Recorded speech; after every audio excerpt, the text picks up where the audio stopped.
It's a minute after 8 now, and time for us to travel deep into the heart of the Sussex countryside, where tonight's drama on 3 was recorded entirely on location by day and by night. A Midsummer Night's Dream by William Shakespeare.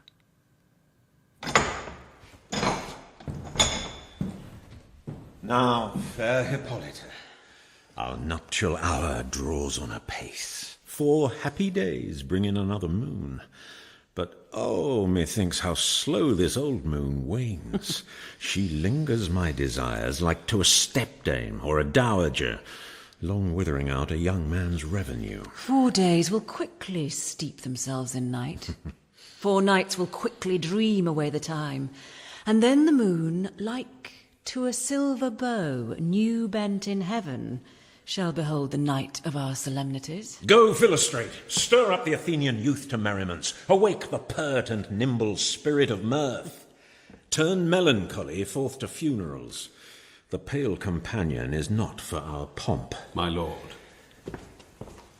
Hippolyta, I wooed thee with my sword and won thy love doing thee injuries. But I will wed thee in another key, with pomp, with triumph, and with revelling.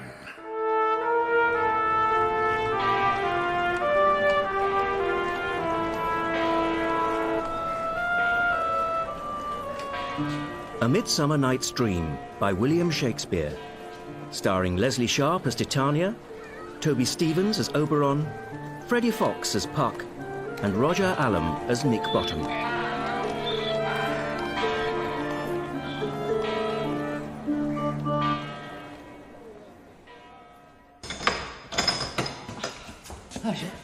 Happy be Theseus, our renowned Duke. Thanks, good Aegeus. What's the news with thee? Full of vexation come I, with complaint against my child, my daughter Hermia. I shall stand forth, Demetrius.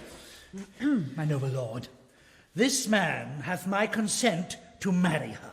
Stand forth, Lysander. And, my gracious Duke, this hath bewitched the bosom of my child. Thou, Lysander, thou hast given her rhymes and interchanged love tokens with my child. Thou hast by midnight at her window sung with feigning voice verses of feigning love, and stolen the impression of her fantasy with bracelets of thy hair, rings, gauds, conceits, knacks, trifles, nosegays, sweetmeats, messengers of strong prevailment in unhardened youth. With cunning hast thou filched my daughter's heart, turned her obedience, which is due to me, to stubborn harshness.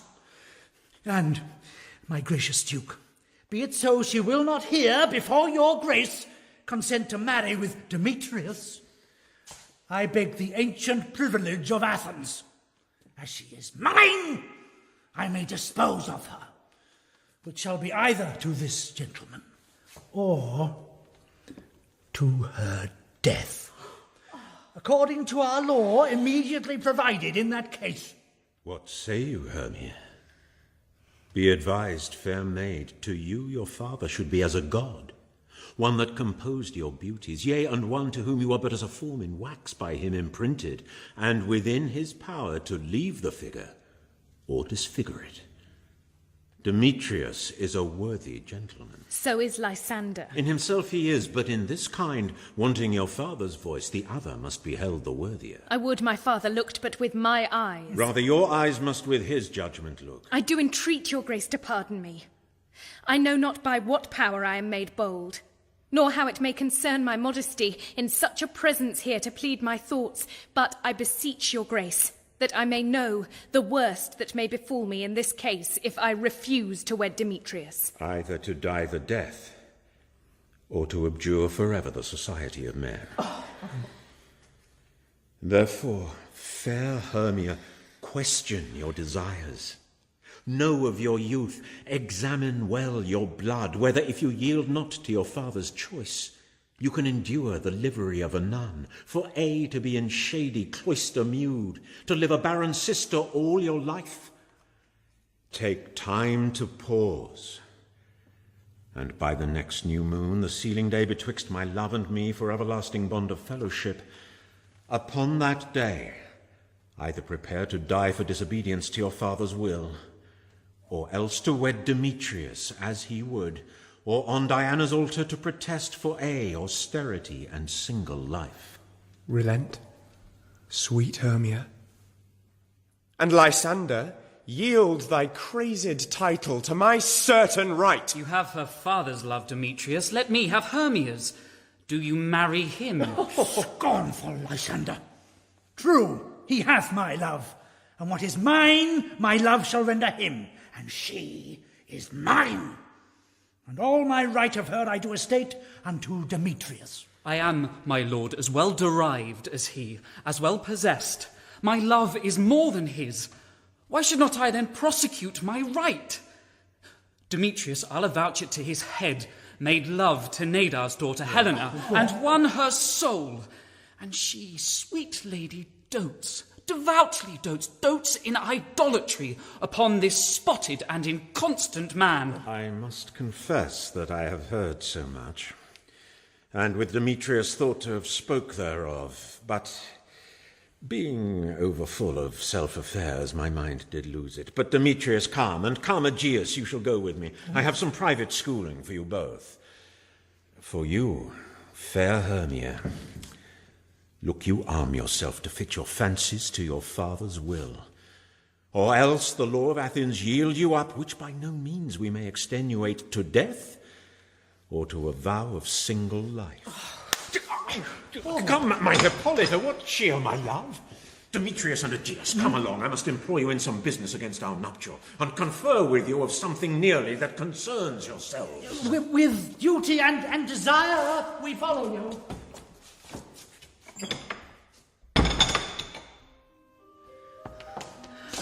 How now, my love? Why is your cheek so pale? How chances the roses there do fade so fast? Belike for want of rain, which I could well beteem them from the tempest of my eyes. Ay me, for aught that I could ever read, could ever hear by tale or history, the course of true love never did run smooth, but either it was different in blood. Oh, cross, too high to be enthralled too low. Or else misgrafted in respect of years. Oh, spite, too old to be engaged too young. Or else it stood upon the choice of friends. Oh, hell, to choose love by another's eyes. Or, if there were a sympathy in choice, war, death, or sickness did lay siege to it, making it momentary as a sound, swift as a shadow, short as any dream, brief as the lightning in a collid night, that in a spleen unfolds both heaven and earth, and ere a man hath power to say, behold, the jaws of darkness do devour it up. So quick, bright things come to confusion. If then true lovers have been ever crossed, it stands as an edict in destiny. Then let us teach our trial patience, because it is a customary cross, as due to love as thoughts and dreams and sighs, wishes and tears, poor fancy's followers. A good persuasion. Therefore hear me, Hermia. I have a widow aunt, a dowager of great revenue, and she hath no child. From Athens is her house remote 7 leagues, and she respects me as her only son. There, gentle Hermia, may I marry thee, and to that place the sharp Athenian law cannot pursue us. If thou lovest me then, steal forth thy father's house tomorrow night, a league without the town, where I did meet thee once with Helena to do observance to a morn of May. There will I stay for thee. My good Lysander, I swear to thee by Cupid's longest bow, by his best arrow with the golden head, by the simplicity of Venus' doves, by that which knitteth souls and prospers loves, in that same place thou hast appointed me, tomorrow, truly, will I meet with thee. Keep promise, love. Look, here comes Helena. Godspeed, fair Helena. Whither away? Call you me fair? That fair again unsay. Demetrius loves your fair. Oh, happy fair. Your eyes are lodestars, and your tongue sweet air. more tunable than lark to shepherd's ear, when wheat is green, when hawthorn buds appear. Sickness is catching, oh, were favours so, yours would I catch, fair Hermia, ere I go. My ear should catch your voice, my eye your eye, my tongue should catch your tongue's sweet melody.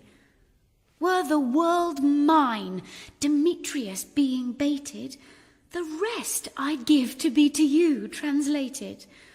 Oh, teach me how you look, and with what art you sway the motion of Demetrius' heart. I frown upon him, yet he loves me still. Oh, that your frowns would teach my smiles such skill. I give him curses, yet he gives me love. Oh, that my prayers could such affection move. The more I hate, the more he follows me. The more I love, the more he hateth me. His folly, Helena, is no fault of mine. None but your beauty. Would that fault were mine. Take comfort. He no more shall see my face. Lysander and myself will fly this place. Before the time I did Lysander see, seemed Athens as a paradise to me. Oh, then what graces in my love do dwell, that he hath turned a heaven into hell.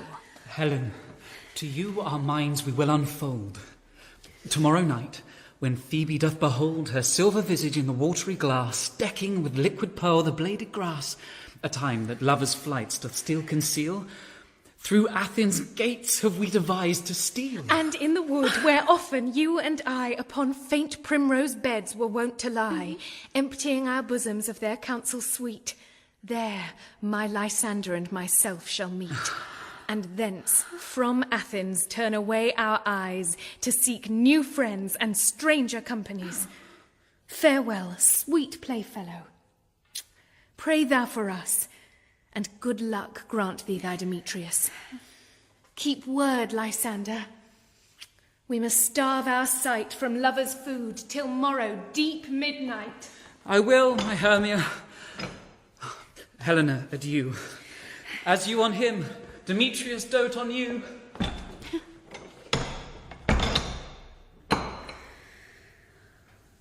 How happy some or other some can be. Through Athens I am thought as fair as she. But what of that? Demetrius thinks not so. He will not know what all but he do know. And as he errs, doting on Hermia's eyes, so I, admiring of his qualities. Things base and vile, holding no quantity, love can transpose to form and dignity. Love looks not with the eyes, but with the mind, and therefore is winged Cupid painted blind. Nor hath love's mind of any judgment taste. Wings and no eyes figure unheedy haste. And therefore is love said to be a child, because in choice he is so oft beguiled. As waggish boys in game themselves forswear, so the boy love is perjured everywhere. For ere Demetrius looked on Hermia's eyne, he hailed down oaths that he was only mine. And when this hail some heat from Hermia felt, so he dissolved, and showers of oaths did melt. I will go tell him of fair Hermia's flight. Then to the wood will he tomorrow night pursue her. And for this intelligence, if I have thanks, it is a dear expense. But herein mean I to enrich my pain, to have his sight thither and back again.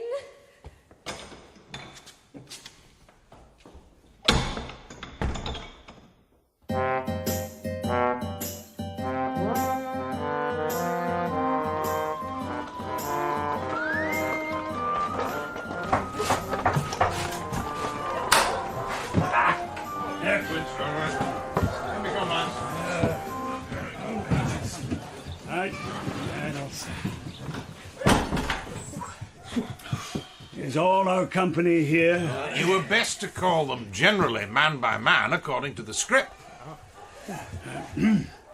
Here is the scroll of every man's name which is thought fit through all Athens to play in our interlude before the Duke and Duchess on his wedding day at night.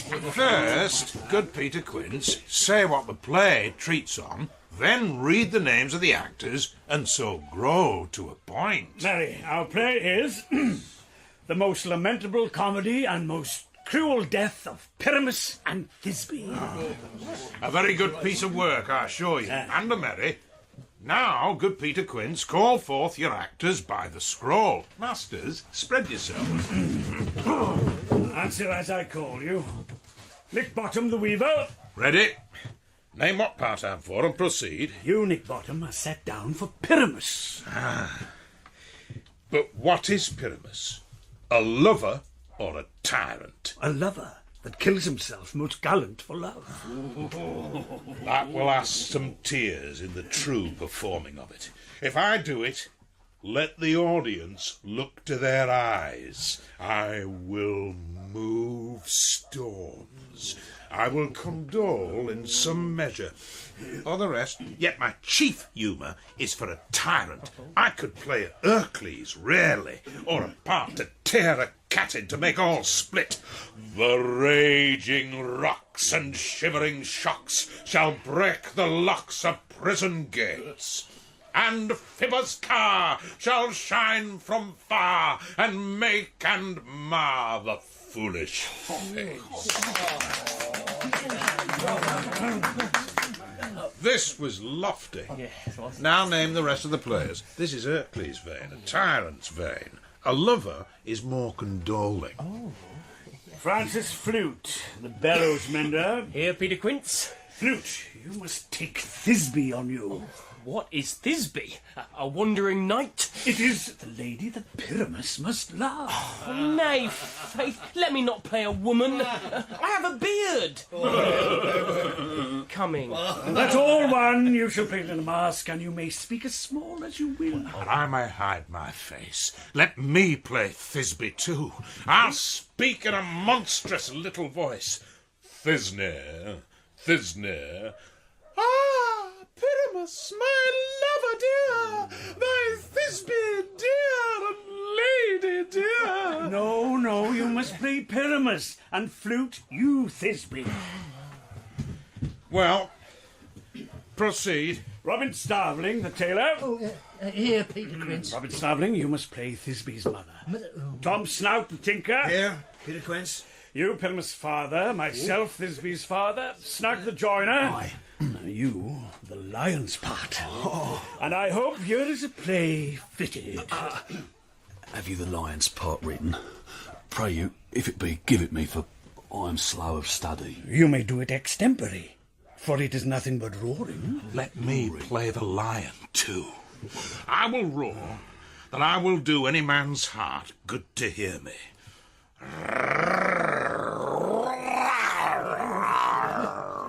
I will roar, that I will make the Duke say, let him roar again. Let him roar again. And you should do it. And you should do it too terribly. You would fright the Duchess and the ladies, that they would shriek. And that were enough to hang us all. That would hang us. Every mother's son.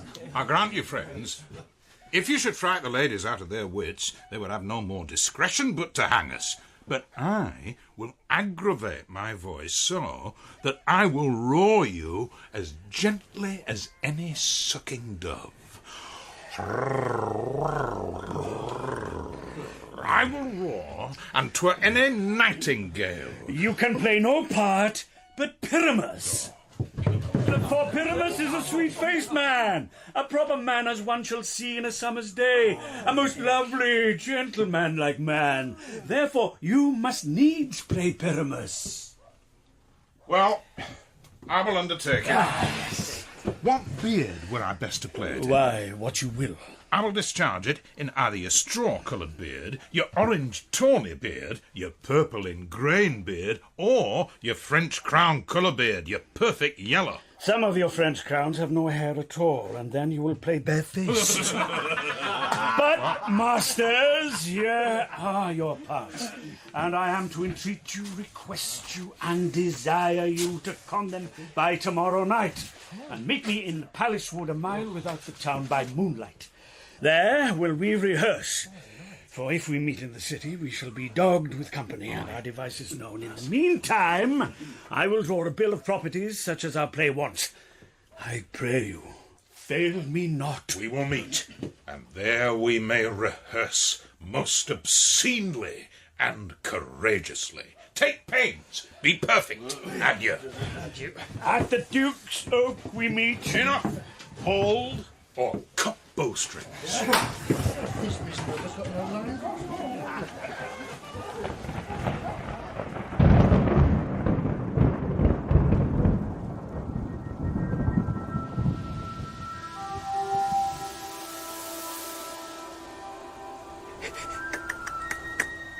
How now, spirit?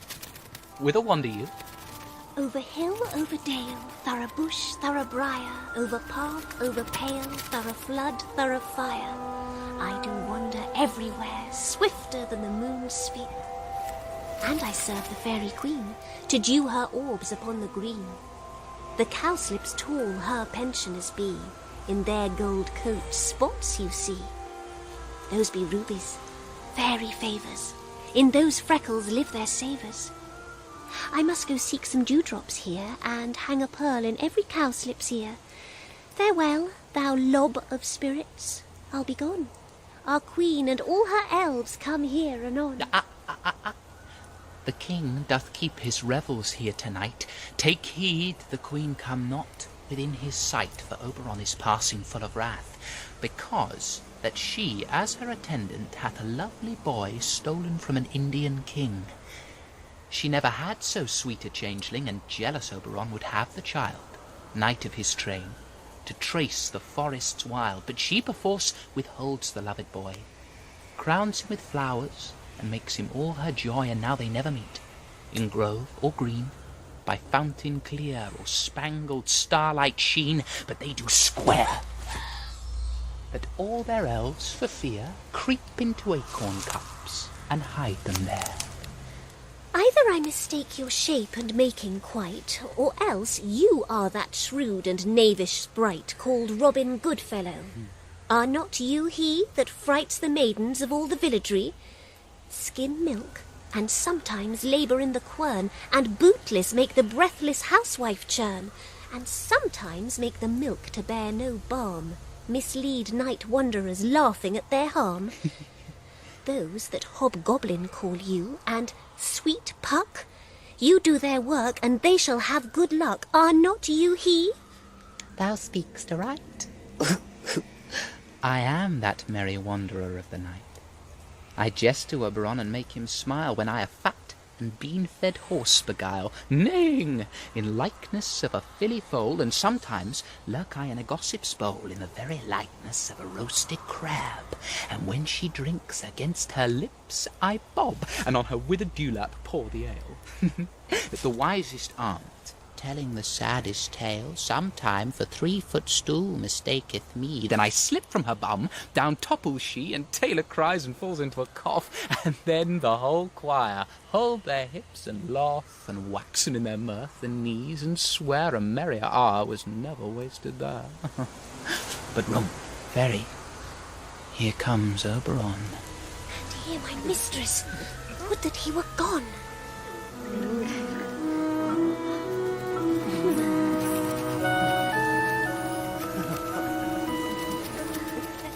Ill met by moonlight, proud Titania. What? Jealous Oberon? Fairies, skip hence. I have forsworn his bed and company. Tarry, rash wanton! Am not I thy lord? Then I must be thy lady. But I know when thou hast stolen away from fairyland, and in the shape of Corin sat all day, playing on pipes of corn and versing love to amorous Philida. Why art thou here, come from the farthest steppe of India, but that forsooth the bouncing Amazon, your buskined mistress and your warrior love, to Theseus must be wedded, and you come to give their bed joy and prosperity. How canst thou thus, for shame, Titania, glance at my credit with Hippolyta, knowing I know thy love to Theseus? These are the forgeries of jealousy.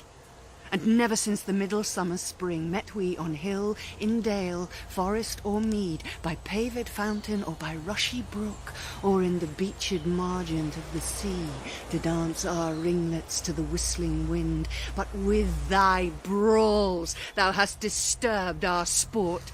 Therefore the winds, piping to us in vain, as in revenge, have sucked up from the sea contagious fogs, which falling in the land hath every pelting river made so proud that they have overborne their continents. The ox hath therefore stretched his yoke in vain, the ploughman lost his sweat, and the green corn hath rotted ere his youth attained a beard. The fold stands empty in the drowned field, and crows are fatted with the murrian flock. The 9 men's morris is filled up with mud, and the quaint mazes in the wanton green, for lack of tread, are undistinguishable.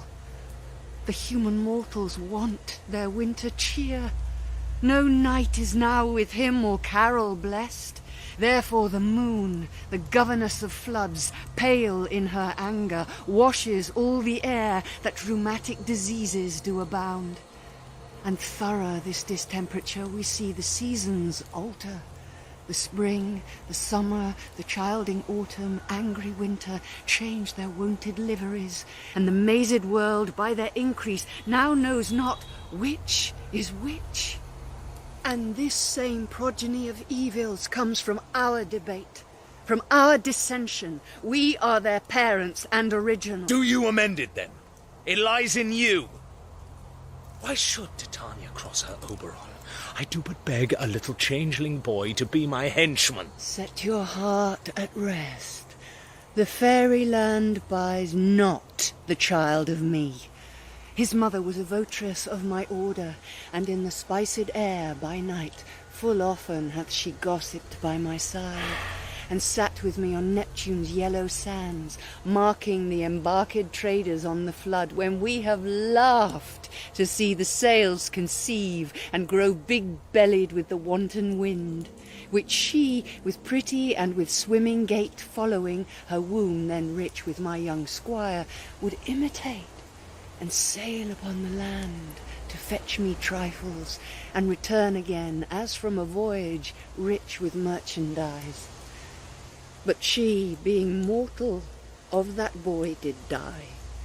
And for her sake do I rear up her boy, and for her sake I will not part with him. How long within this wood intend you stay?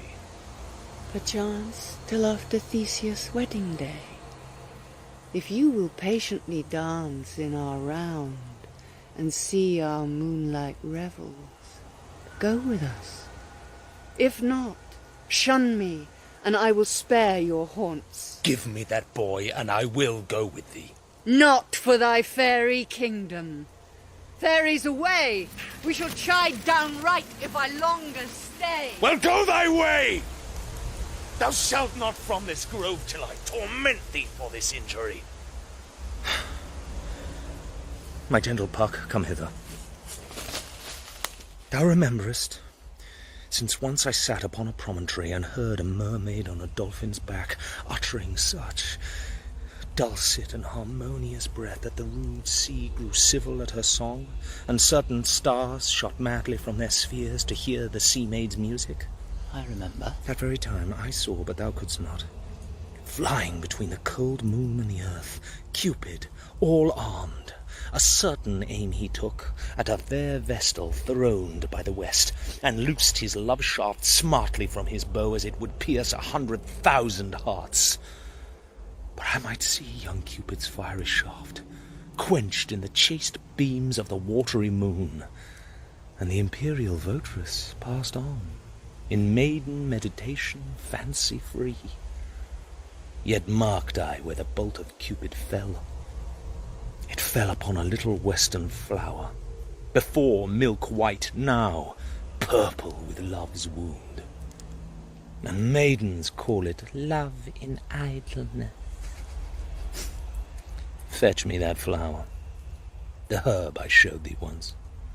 The juice of it, on sleeping eyelids laid, will make or man or woman madly dote upon the next live creature that it sees. Fetch me this herb, and be thou here again ere the Leviathan can swim a league. I'll put a girdle round the earth in 40 minutes. Having once this juice, I'll watch Titania when she is asleep and drop the liquor of it in her eyes.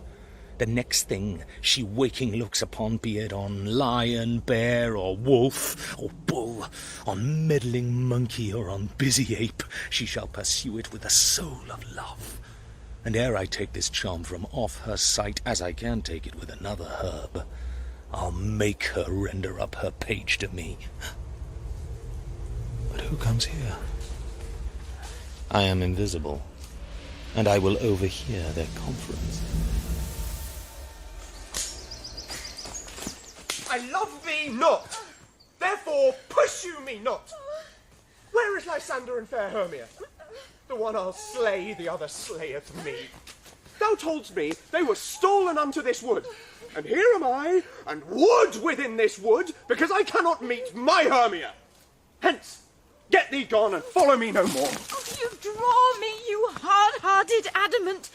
But yet you draw not iron, for my heart is true as steel. Leave you your power to draw, and I shall have no power to follow you. Do I entice you? Do I speak you fair?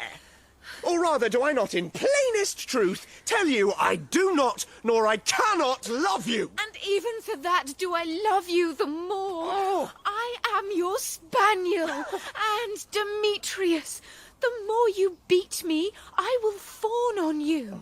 Use me but as your spaniel. Spurn me, strike me, neglect me, lose me. Only give me leave, unworthy as I am, to follow you. What worse a place can I beg in your love, and yet a place of high respect with me, than to be used as you use your dog? Tempt not too much the hatred of my spirit, for I am sick when I do look on thee. And I am sick when I look not on you. You do impeach your modesty too much to trust the opportunity of night and the ill counsel of a desert place with the rich virtue of your virginity. Your virtue is my privilege, for that it is not night when I do see your face. Therefore I think I am not in the night. Nor does this wood lack worlds of company, for you in my respect are all the world. Then how can it be said I am alone, when all the world is here to look on me? I'll run from thee, and hide me in the brakes, and leave thee to the mercy of wild beasts. The wildest hath not such a heart as you. Run when you will. Fie, Demetrius! Your wrongs do set a scandal on my sex. We cannot fight for love as men may do. We should be wooed, and were not made to woo. I'll follow thee, and make a heaven of hell, to die upon the hand I love so well. Fare thee well, nymph. Ere he do leave this grove, thou shalt fly him, and he shall seek thy love. Hast thou the flower there, welcome wanderer? Aye, there it is. I pray thee, give it me. I know a bank where the wild thyme blows, where ox lips and the nodding violet grows, quite o'er-canopied with luscious woodbine, with sweet musk roses, and with eglantine. There sleeps Titania some time of the night, lulled in these flowers with dances and delight. And there the snake throws her enamelled skin, weed wide enough to wrap a fairy in. And with the juice of this I'll streak her eyes, and make her full of hateful fantasies. Take now some of it, and seek through this grove a sweet Athenian lady is in love with a disdainful youth. Anoint his eyes, but do it when the next thing he espies may be the lady. Thou shalt know the man by the Athenian garments he hath on. Effect it with some care, that he may prove more fond on her than she upon her love. And look thou, meet me ere the first cock crow. Fear not, my lord. Your servant shall do so.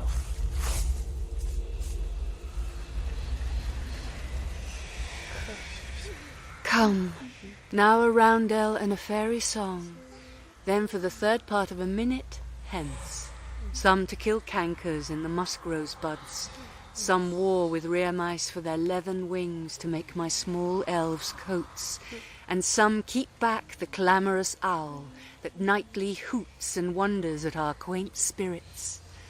Sing me now asleep, then to your offices, and let me rest.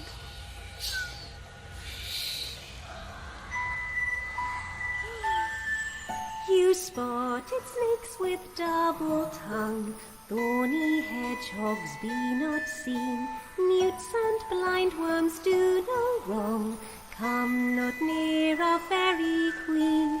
Philomel with melody, sing in our sweet lullaby, la la la la lullaby, la la la la la.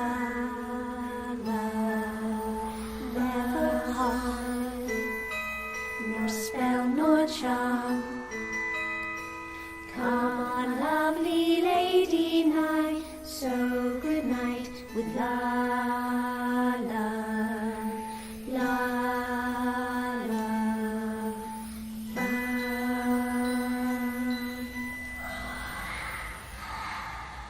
Hence away, now all is well. One aloof stands sentinel.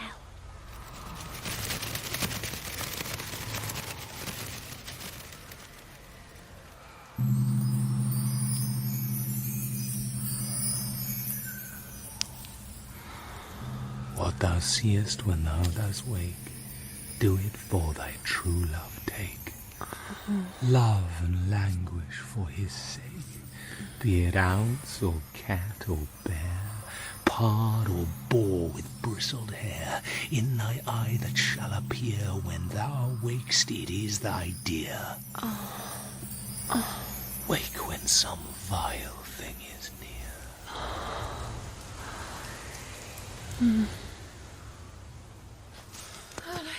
Oh, fair love. Oh, you faint with wandering in the wood. And to speak truth, I have forgot our way. We'll rest us, Hermia, if you think it good, and tarry for the comfort of the day. Be it so, Lysander. Find you out a bed, for I, upon this bank, will rest my head. One turf shall stand as pillow for us both. One heart, one bed, two bosoms, and one troth. Nay, gentle friend, for love and courtesy lie further off in human modesty. Such separation, as may well be said, becomes a virtuous bachelor and a maid. So far be distant, and good night, sweet friend. Thy love ne'er alter till thy sweet life end. Amen, amen to that fair prayer, say I. And then end life when I end loyalty. Here is my bed. Sleep, give thee all his rest. With half that wish, the wisher's eyes be pressed.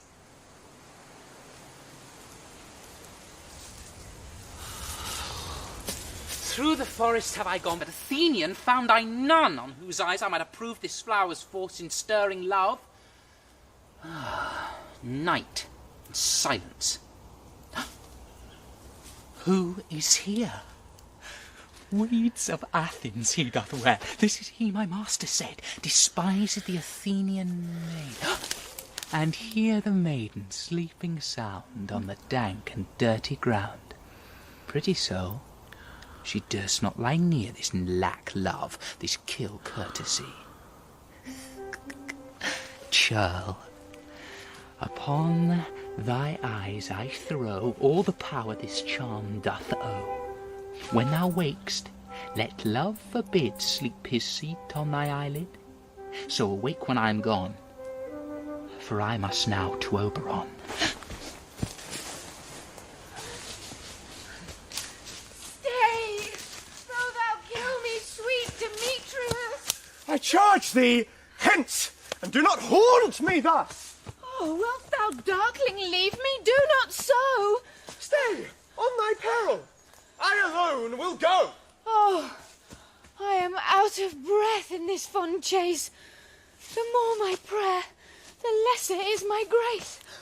Oh, but who is here? Lysander on the ground?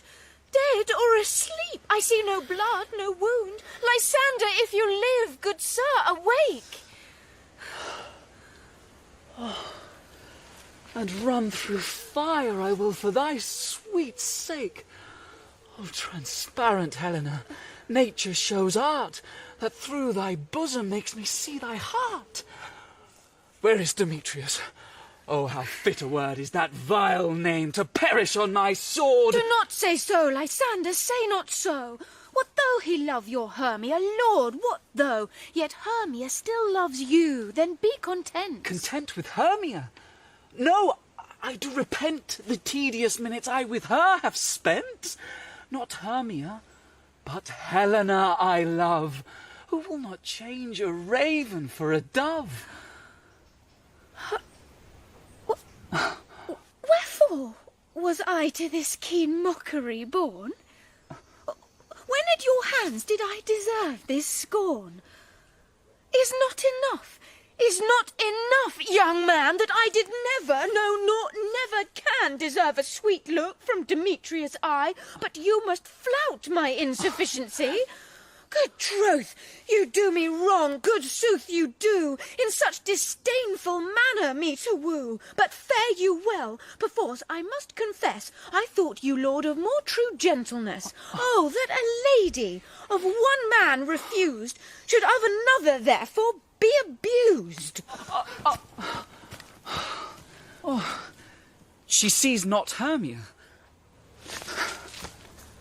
Hermia, sleep thou there, and never mayest thou come Lysander near. For as a surfeit of the sweetest things the deepest loathing to the stomach brings, or as the heresies that men do leave are hated most of those they did deceive, so thou, my surfeit and my heresy, of all be hated, but the most of me. And all my powers address your love and might, to honour Helen, and to be her knight. Help me, Lysander, help me. Do thy best to pluck this crawling serpent from my breast. Ay me, for pity. What a dream was here. Lysander, look how I do quake with fear.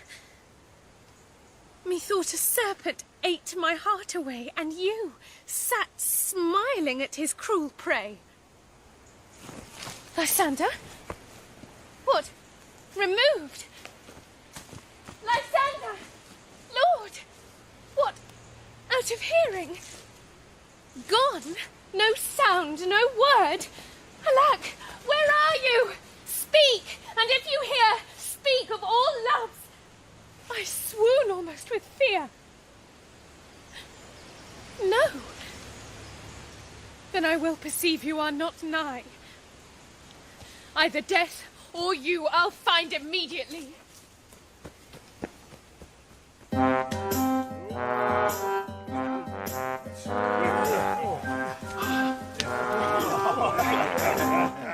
we all met? Right. And here's a marvellous convenient place for our rehearsal. This green plot shall be our stage. This hawthorn brake, our tiring house. And we will do it in action as we will do it before the Duke. Peter Quince. What sayest thou, Bully Bottom? There are things in this comedy of Pyramus and Thisbe that will never please. First, Pyramus must draw a sword to kill himself, which the ladies cannot abide. How answer you that? Our lake in a parlous fear. I believe we must leave the killing out when all is done. Not a whit. I have a device to make all well.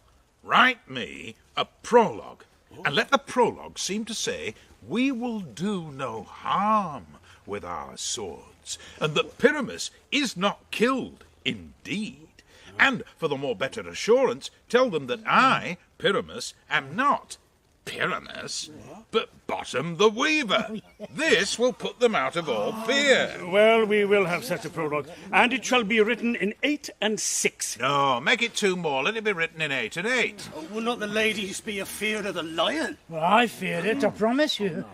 Masters, you ought to consider with yourself to bring in, God shield us, a lion among ladies is a most dreadful thing.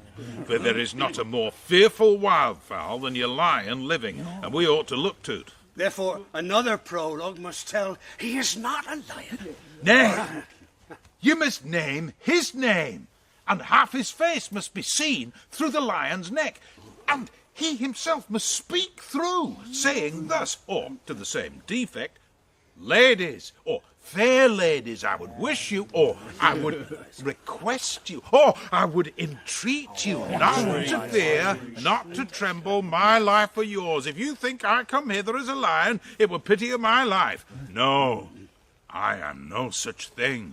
I am a man, as other men are, and there indeed. Let him name his name and tell them plainly he is snug to join us. Well, it shall be so, but there is 2 hard things. That is, to bring the moonlight into a chamber, for you know Pyramus and Thisbe meet by moonlight. What doth the moon shine that night we play our play? A calendar, look in the almanac. Find out moonshine. Find out moonshine. Yes, it doth shine that night. Aye! Then you may leave a casement of the great chamber window where we play open, and the moon may shine in at the casement. Or else one must come in with a bush of thorns and a lantern and say he comes to disfigure or to present the person of moonshine. Then there is another thing. We must have a wall in the great chamber. For Pyramus and Thisbe, says the story, did talk through the chink of a wall. Well, you can never bring in a wall. What say you, Bottom? Some man or other must present wall. And let him have some plaster or some loam or some rough cast about him to signify wall. And let him hold his fingers thus, and through that cranny shall Pyramus and Thisbe whisper. If that may be, then all is well. Come, sit down, every mother's son, and rehearse your parts. Pyramus, you begin. When you have spoken your speech, enter into that break, and so every one according to his cue.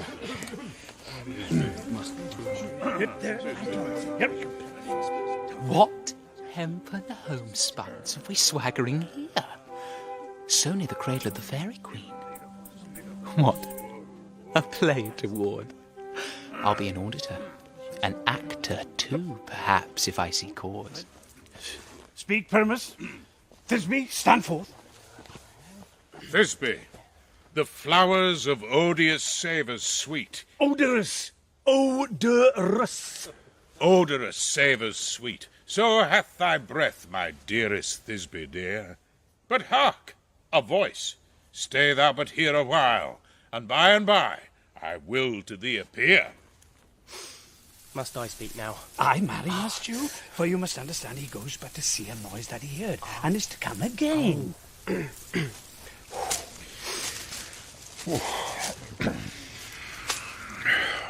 Most radiant Pyramus, most lily-white of hue, of colour like the red rose on triumphant briar, most briskly juvenile and eke most lovely Jew, as truest horse that yet would never tire, I'll meet thee, Pyramus, at Ninny's tomb. Nameless tomb, man. Why, you must not speak that yet. That you answered Pyramus. Speak all your puppet ones, cues and all. Pyramus, enter! Your cue is past. It is never tire. As truest horse that yet would never tire. A stranger Pyramus than e'er played here. If I were fair, Thisbe, I were only thine. Oh, monstrous. Oh, strange. Hey. We are haunted. Pray, masters. Fly, masters. Help!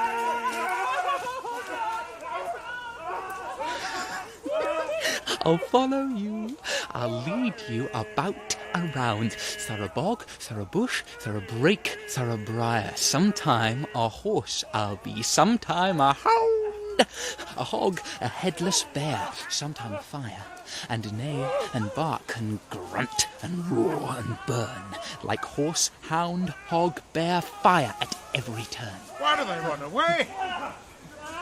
This is a knavery of them to make me afeard. Oh, Bottom, thou art changed. What do I see on thee? What do you see? You see an asset of your own, do you? Bless thee, Bottom, bless thee. Thou art translated. I see their knavery. This is to make an ass of me, to fright me if they could.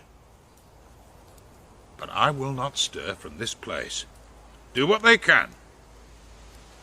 I will walk up and down here, and I will sing, that they shall hear I am not afraid. The owl cock so black of hue with orange tawny bill, the throstle with his nose so true, the wren with little quill. What angel wakes me from my flowery bed? Song cuckoo gray, whose notes full many a man doth bark, and dares not answer. Nay! I pray thee, gentle mortal, sing again. Mine ear is much enamoured of thy note, so is mine eye enthralled to thy shape, and thy fair virtue's force perforce doth move me on the first view to say, to swear, I love thee.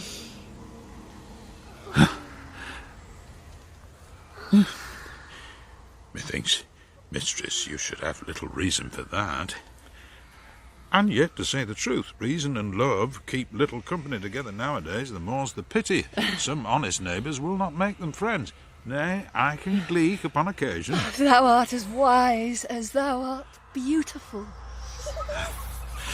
Not so, neither.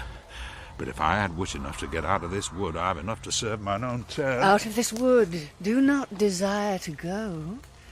Thou shalt remain here, whether thou wilt or no. I am a spirit of no common rate. The summer still doth tend upon my state, and I do love thee. Therefore, go with me. I'll give thee fairies to attend on thee, and they shall fetch thee jewels from the deep, and sing while thou on pressed flowers dost sleep. And I will purge thy mortal grossness so that thou shalt like an airy spirit go. Peas blossom, cobweb, moth, and mustard seed. Ready. And I. And I. And I. Where shall we go? Be kind and courteous to this gentleman. Hop in his walks and gambol in his eyes. Feed him with apricots and dewberries, with purple grapes, green figs, and mulberries. The honey bags steal from the humble bees, and for night tapers crop their waxen thighs, and light them at the fiery glowworm's eyes, to have my love to bed and to arise. And pluck the wings from painted butterflies to fan the moonbeams from his sleeping eyes. Nod to him, elves, and do him courtesies. Hail, mortal. Hail. Hail! I cry your worship's mercy heartily. I beseech your worship's name. Cobweb. I shall desire you of more acquaintance, good Master Cobweb. If I cut my finger, I shall make bold with you. Your name, honest gentleman? Peas blossom. I pray you, commend me to Mistress Squash, your mother, and to Master Peascod, your father. Good Master Peas Blossom, I shall desire you of more acquaintance too. Your name, I beseech you, sir? Mustard seed. Good Master Mustard Seed, I know your patience well. That same cowardly giant like ox beef has devoured many a gentleman of your house. I promise you, your kindred had made my eyes water ere now. I desire your more acquaintance, good Master Mustard Seed. Come, wait upon him. Lead him to my bower. The moon, methinks, looks with a watery eye, and when she weeps, weeps every little flower, lamenting some enforced chastity.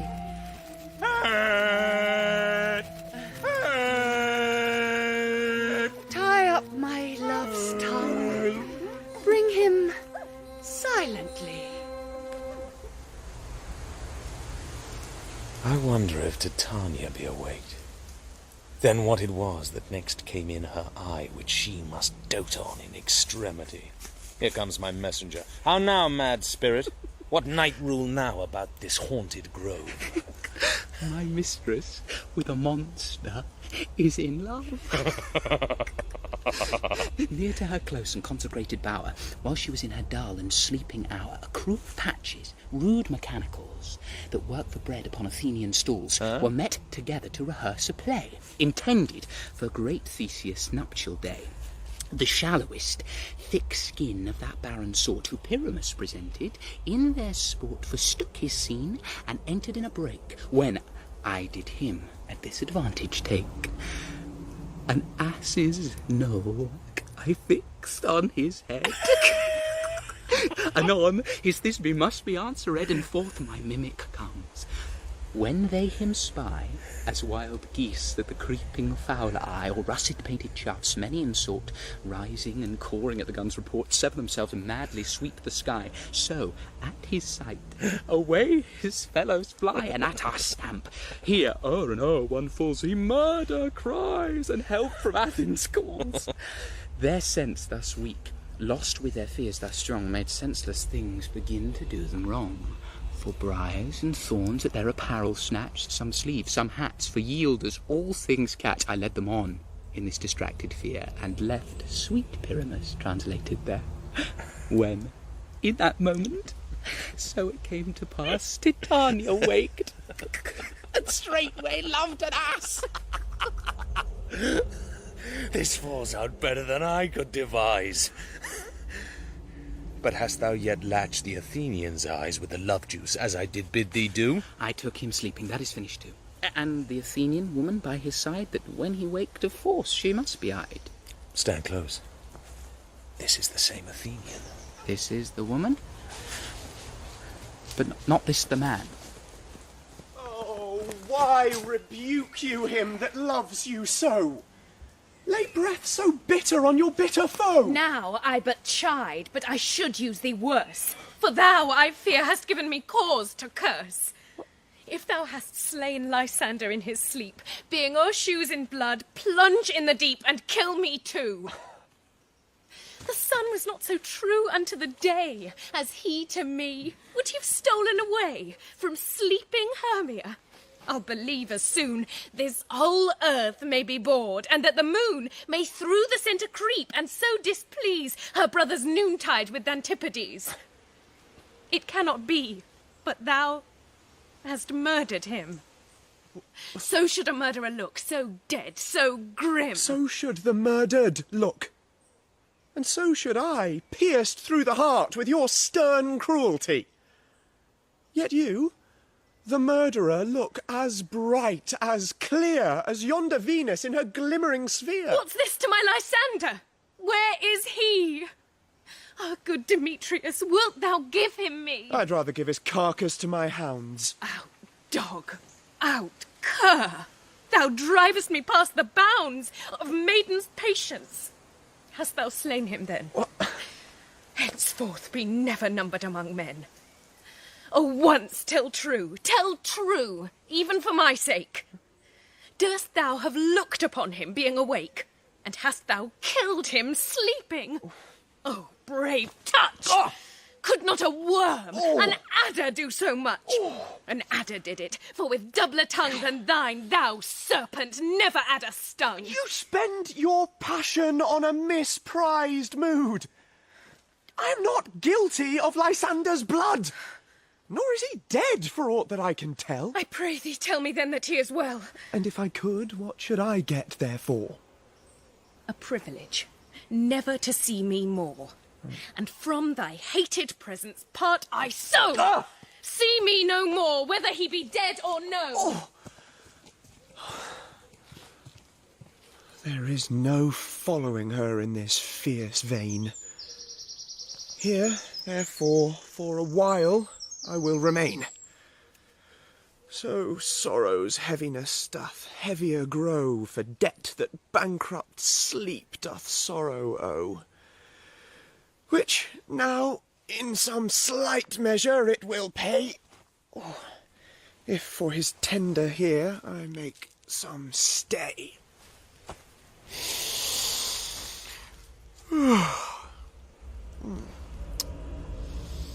What hast thou done?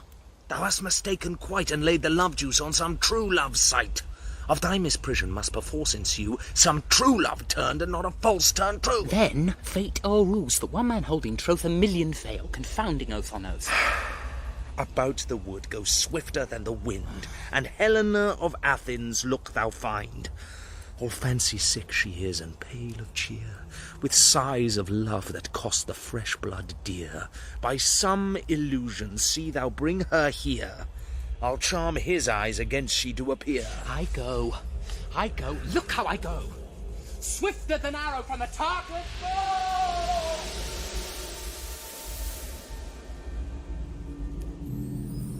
Flower of this purple dye, hit with Cupid's archery, sink in apple of his eye. When his love he doth espy, let her shine as gloriously as the Venus of the sky. When thou wakest, if she be by, beg of her for remedy. Captain of our fairy band, Helena is here at hand, and the youth mistook by me pleading for a lover's fee. Shall we therefore pageant see?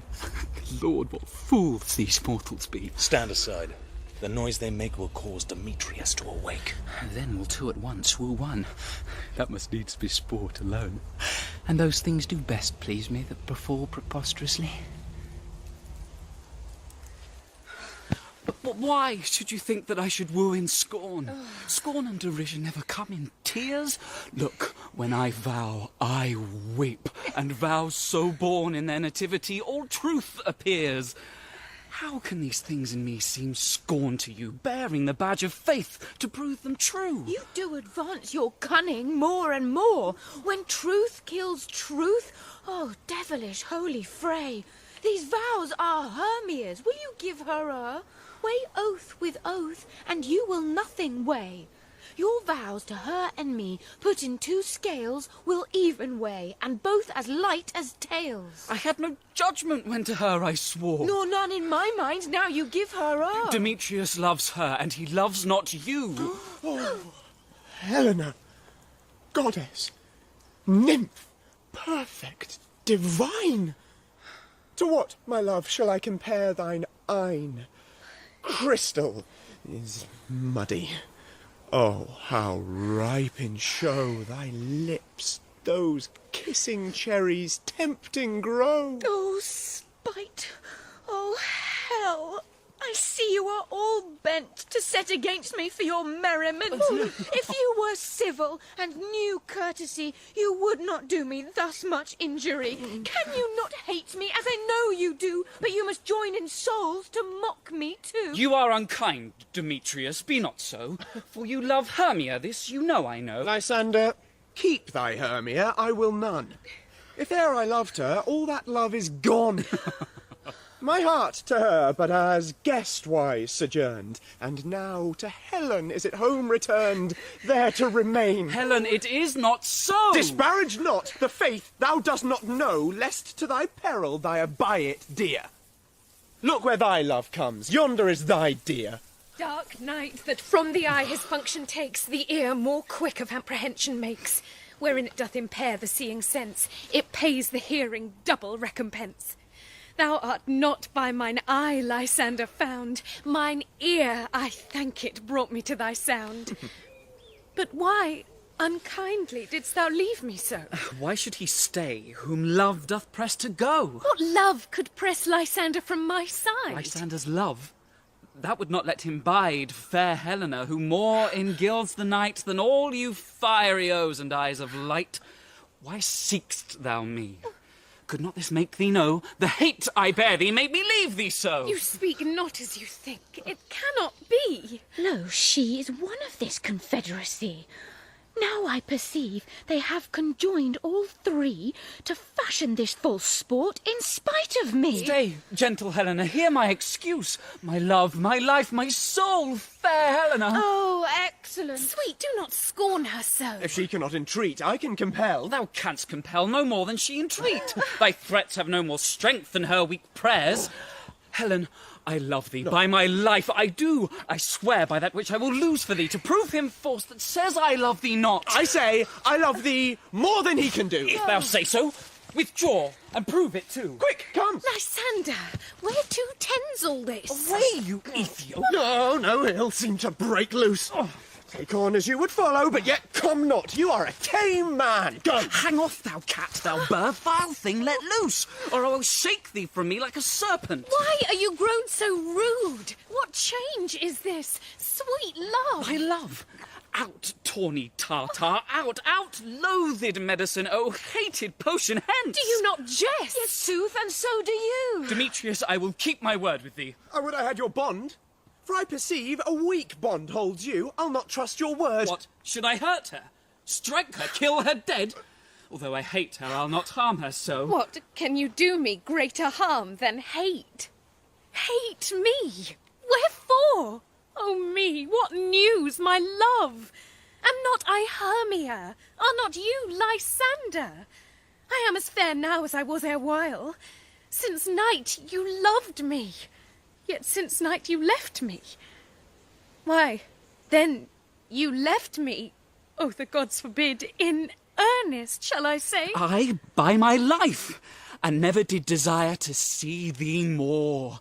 Therefore be out of hope, of question, of doubt. Be certain, nothing truer, 'tis no jest, that I do hate thee and love Helena. Oh, me.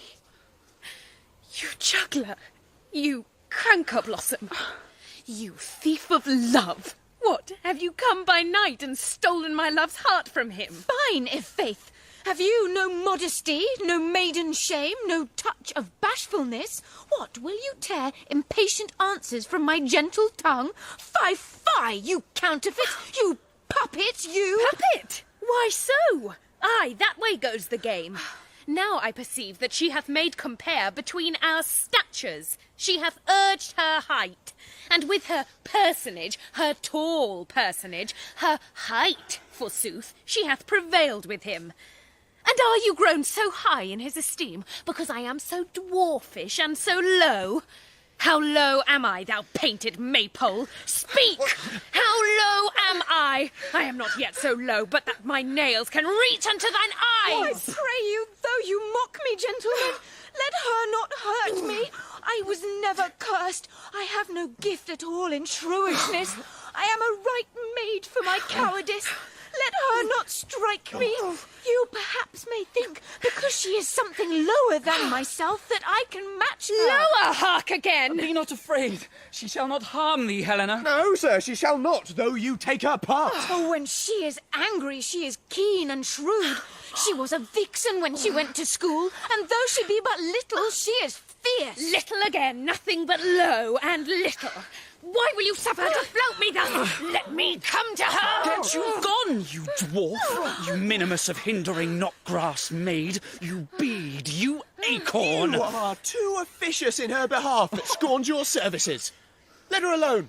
Speak not of Helena. Take not her part. For, if thou dost intend never so little show of love to her, thou shalt abide it. Oh, now she holds me not. Now follow, if thou darest, to try whose right of thine or mine is most in Helena. Follow? Nay, I'll go with thee, cheek by jowl.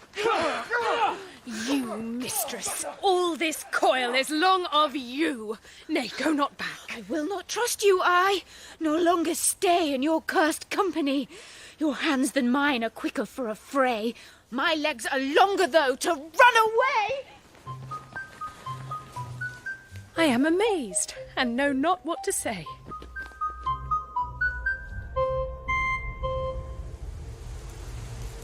This is thy negligence. Still thou mistakest, or else commits thy knaveries wilfully. Believe me, King of Shadows, I mistook. Did not you tell me I should know the man by the Athenian garments he had on? And so far blameless proves my enterprise that I have anointed an Athenian's eyes, and so far am I glad it so did sort. As this their jangling I esteem a sport. Thou seest these lovers seek a place to fight. High therefore, Robin, overcast the night. The starry welkin cover thou anon, with drooping fog as black as Acheron, and lead these testy rivals so astray as one come not within another's way. Like to Lysander sometime frame thy tongue, then stir Demetrius up with bitter wrong, and sometime rail thou like Demetrius, and from each other look thou lead them thus, till o'er their brows death counterfeiting sleep, with leaden legs and batty wings doth creep. Then crush this herb into Lysander's eye, whose liquor hath this virtuous property, to take from thence all error with his might, and make his eyeballs roll with wonted sight. When they next wake, all this derision shall seem a dream and fruitless vision, and back to Athens shall the lovers wend, with league whose date till death shall never end. Whiles I in this affair do thee employ, I'll to my queen and beg her Indian boy, and then I will her charmed eye release from monsters' view, and all things shall be peace. My fairy lord, this must be done with haste, for night swift dragons cut the clouds full fast, and yonder shines Aurora's harbinger, at whose approach ghosts wandering here and there troop home to churchyards, damned spirits all, that in crossways and floods have burial already to their wormy beds are gone. For fear lest they should look their shames upon, they wilfully themselves exiled from light, and must for aye consort with black-browed night. But we are spirits of another sort. I with the morning's love have oft made sport, and like a forester the groves may tread, even till the eastern gate all fiery red, opening on Neptune with fair blessed beams, turns into yellow gold his salt green streams. But notwithstanding, haste, make no delay. We may effect this business yet ere day. Up and down, up and down. I will lead them up and down. I am feared in field and town, goblin. Lead them up and down. Here comes one. Where art thou, proud Demetrius? Speak thou now! Here, villain, drawn and ready. Where art thou? I will be with thee straight! Follow me then to plainer ground. Lysander! Speak again! Thou runaway! Thou coward! Art thou fled? Speak! In some bush! Where dost thou hide thy head? Thou coward! Art thou bragging to the stars, telling the bushes that thou look'st for wars, and wilt not come? Come, recreant, come, thou child. I'll whip thee with a rod. He is defiled that draws a sword on thee. Yea, art thou there? Follow my voice. We'll try no manhood here. Oh, he goes before me and still dares me on. When I come where he calls, then he is gone. The villain is much lighter heeled than I. I followed fast, but faster he did fly. Oh, that fallen am I in dark uneven way, and here will rest me. Come, thou gentle day, for if but once thou show me thy grey light, I'll find Demetrius and revenge this spite. Oh, coward! Why comest thou not? Abide me, if thou darest. For well I wot thou runnest before me, shifting every place, and darest not stand, nor look me in the face. Where art thou now? Come hither. I am here. Nay, then thou mock'st me. Thou shalt buy this dear, if ever I thy face by daylight see. Now, go thy way. Faintness constraineth me to measure out my length on this cold bed. By day's approach, look to be visited.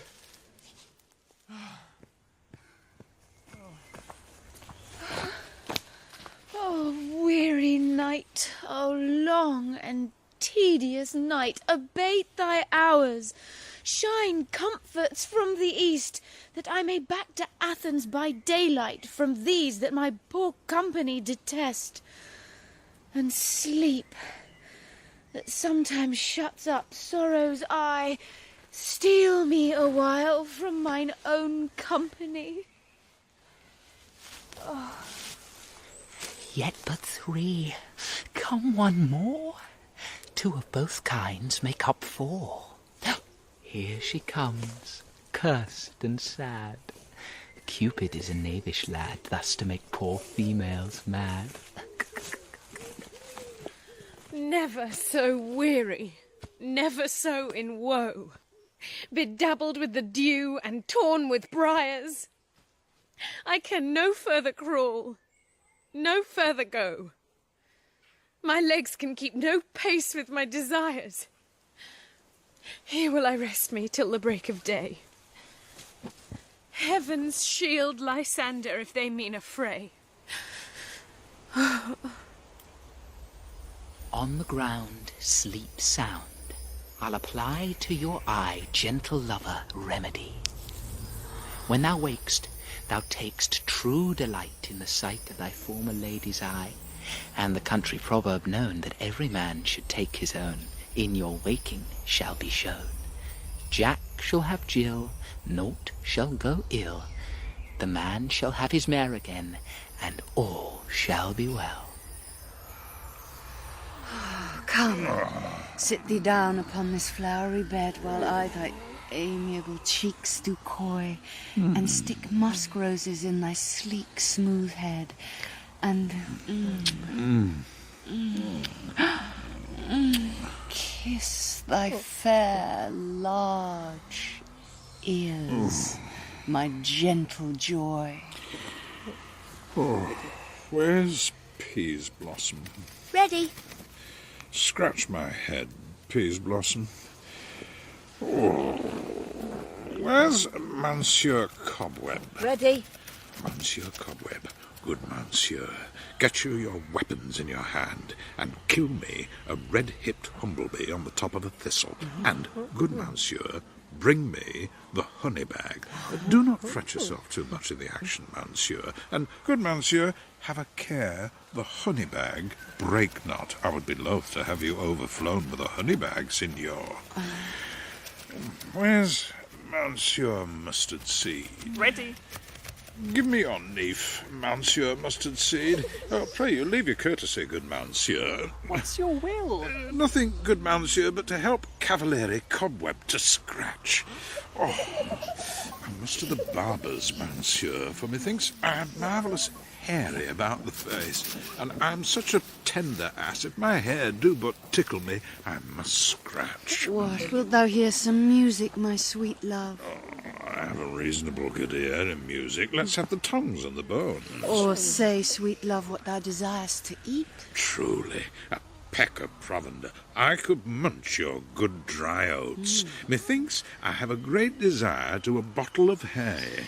Good hay, sweet hay, hath no fellow. I have a venturous fairy that shall seek the squirrel's hoard and fetch thee new nuts. I'd rather have a handful or 2 of dried peas. I pray you, let none of your people stir me. I have an exposition of sleep come upon me. Sleep thou, and I will wind thee in my arms. Fairies, be gone, and be always away. So doth the woodbine the sweet honeysuckle gently entwist. The female ivy so enrings the barky fingers of the elm. Oh, how I love thee! How I dote on thee.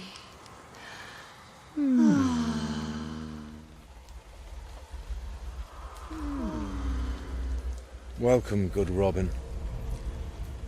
Seest thou this sweet sight? A dotage now I do begin to pity. For meeting her of late behind the wood, seeking sweet favours from this hateful fool, I did upbraid her and fall out with her. For she his hairy temples then had rounded with coronet of fresh and fragrant flowers. And that same dew which sometime on the buds was wont to swell like round and orient pearls stood now within the pretty floweret's eyes like tears that did their own disgrace bewail. When I had at my pleasure taunted her, and she in mild terms begged my patience, I then did ask of her changeling child, which straight she gave me, and her fairies sent to bear him to my bower in fairyland. And now I have the boy. I will undo this hateful imperfection of her eyes. And gentle Puck, take this transformed scalp from off the head of this Athenian swain, that he awaking when the others do, may all to Athens back again repair, and think no more of this night's accidents, but as the fierce vexation of a dream. But first, I will release the fairy queen.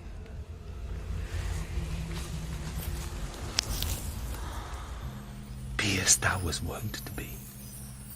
See as thou was wont to see. Dian's bud or Cupid's flower hath such false and blessed power. Now, my Titania, wake you, my sweet queen.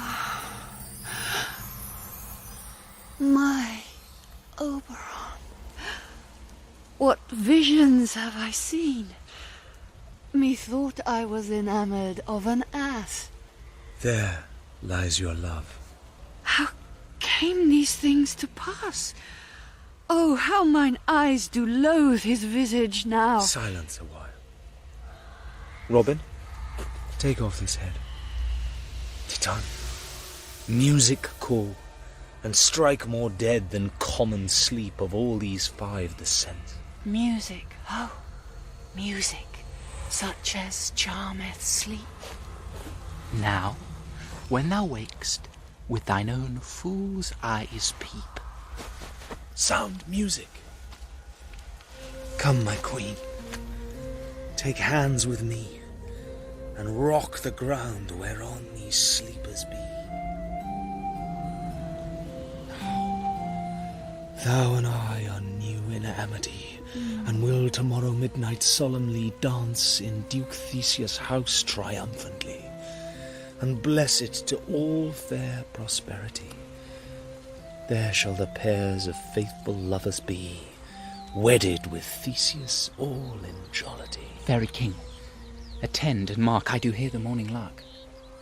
Then, my queen, in silence sad, trip we after the night shade. We the globe can compass soon, swifter than the wandering moon. Come, my lord, and in our flight, tell me how it came this night that I sleeping here was found with these mortals on the ground.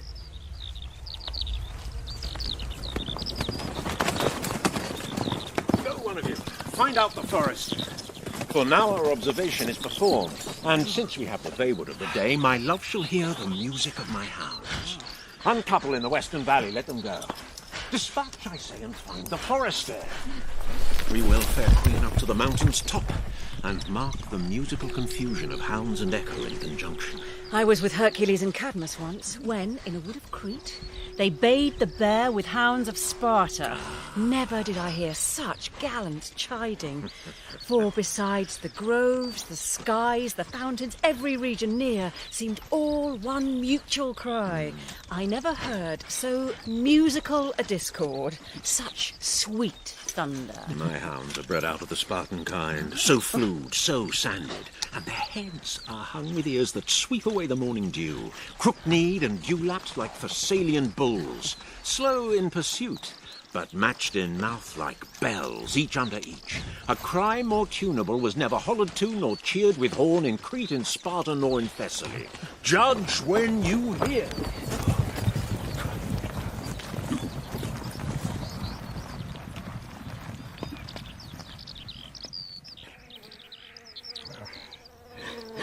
When my cue comes, call me, and I will answer. My next is most fair Pyramus.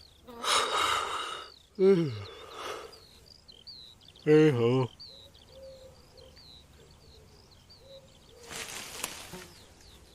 Peter Quince. Flute the bellows, Mender.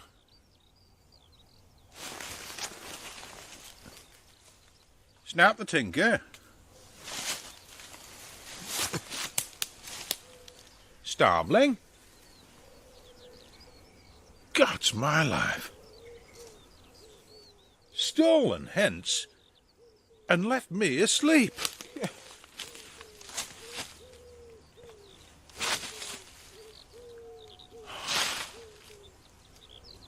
I have had a most rare vision. I have had a dream. Past the wit of man to say what dream it was. Man is but an ass if he go about to expound this dream. Methought I was... There is no man can tell what. Methought I was... And methought I had... But man is but a patched fool if he will offer to say what methought I had. The eye of man hath not heard. The ear of man hath not seen. Man's hand is not able to taste, his tongue to conceive, nor his heart to report what my dream was. I will get Peter Quince to write a ballad of this dream. It shall be called Bottom's Dream, because it hath no bottom. And I will sing it at the latter end of a play, before the Duke. Peradventure, to make it the more gracious, I shall sing it at her death.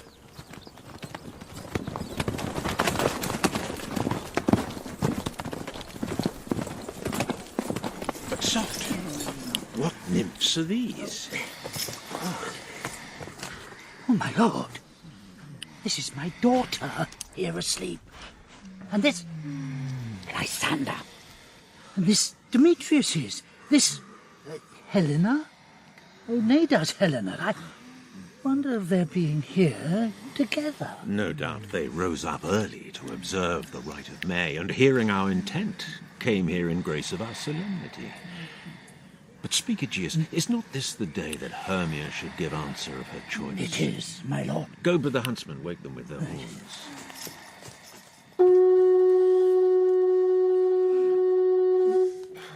Good morrow, friends.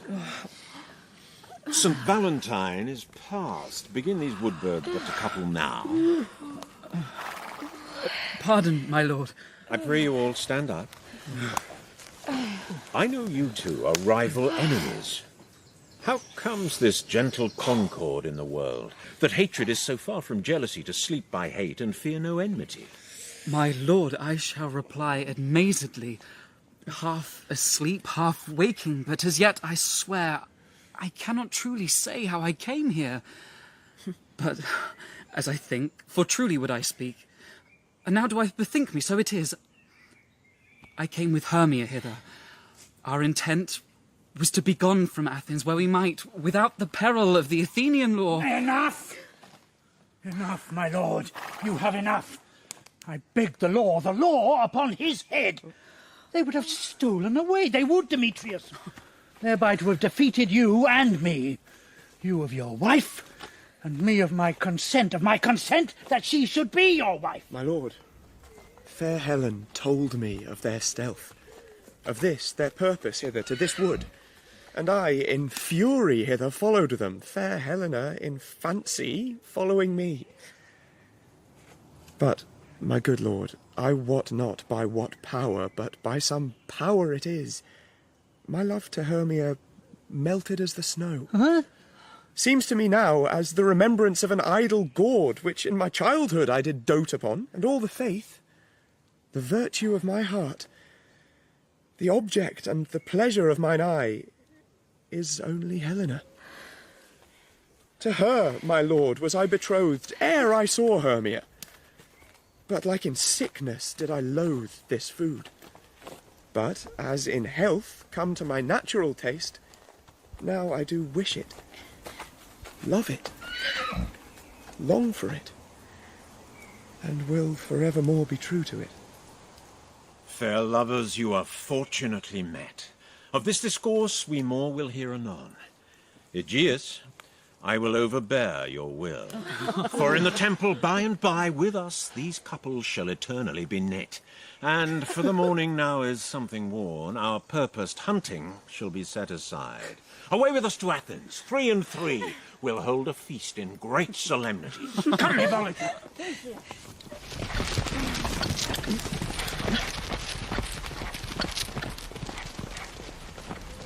These things seem small and undistinguishable, like far-off mountains turned into clouds. Methinks I see these things with parted eye, when everything seems double. So methinks. And I have found Demetrius like a jewel, mine own and not mine own. Are you sure that we are awake?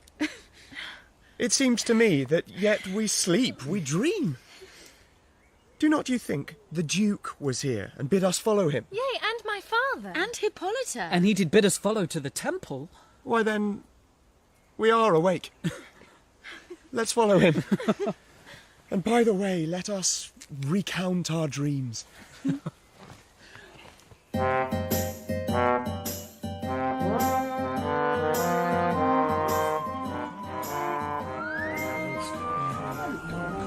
Well, have you sent to Bottom's house? Is he come home yet? He cannot be heard of. Out a doubt he is transported. Oh, if he come not, then the play is marred. It goeth not forward. Doth it? It is not possible.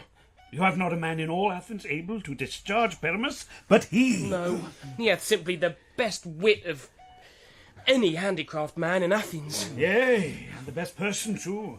And he is a very paramour for a sweet voice. Yes. You must say paragon. Mm-hmm. A paramour is, God bless us, a thing of naught. Snug! Oh, Snug! Masters, the Duke is coming from the temple, and there is 2 or 3 lords and ladies more married. If our sport had gone forward, we had all been made men. Oh, sweet bully Bottom. Thus hath he lost 6pence a day during his life. But he could not have escaped 6pence a day. And the Duke had not given him 6pence a day for playing Pyramus. I'll be hanged. He would have deserved it. 6pence a day in Pyramus or nothing. Oh, yeah, that's so good. Where are these lads? What's that? Where are these?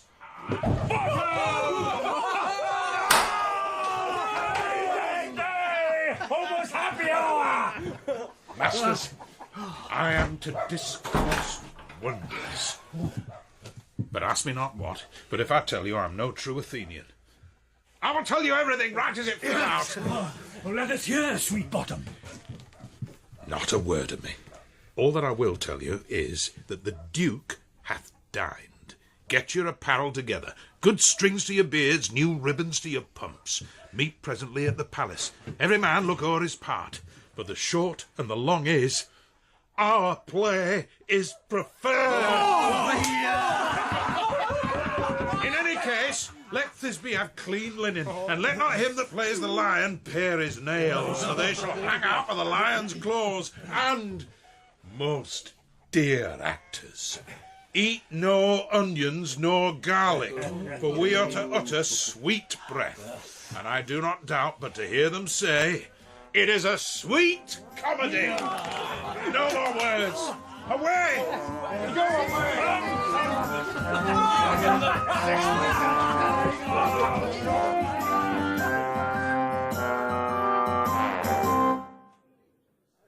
"'Tis strange, my Theseus, that these lovers speak of." More strange than true. I never may believe these antique fables, nor these fairy toys. Lovers and madmen have such seething brains, such shaping fantasies that apprehend more than cool reason ever comprehends. The lunatic, the lover, and the poet are of imagination all compact. One sees more devils than vast hell can hold, that is the madman. The lover, all as frantic, sees Helen's beauty in a brow of Egypt. The poet's eye, in fine frenzy rolling, doth glance from heaven to earth, from earth to heaven. And as imagination bodies forth the forms of things unknown, the poet's pen turns them to shapes, and gives to airy nothing a local habitation and a name. Such tricks hath strong imagination, that if it would but apprehend some joy, it comprehends some bringer of that joy. Or in the night imagining some fear, how easy is a bush supposed a bear.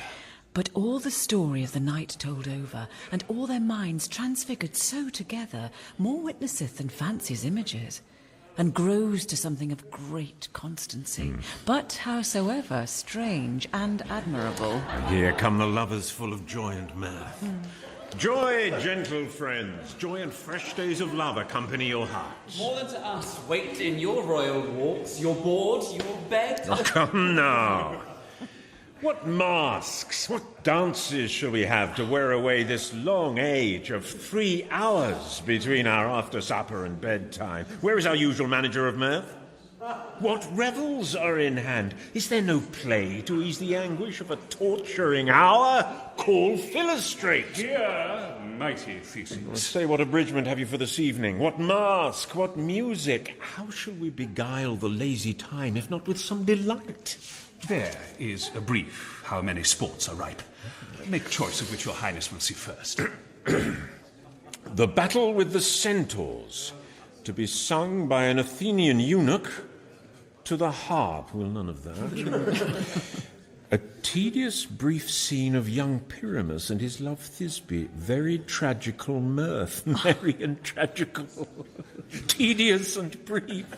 That is hot ice and wondrous strange snow. How shall we find the concord of this discourse? A play there is, my lord, some 10 words long, which is as brief as I have known a play, but by 10 words, my lord, it is too long, which makes it tedious. For in all the play there is not one word apt, one player fitted.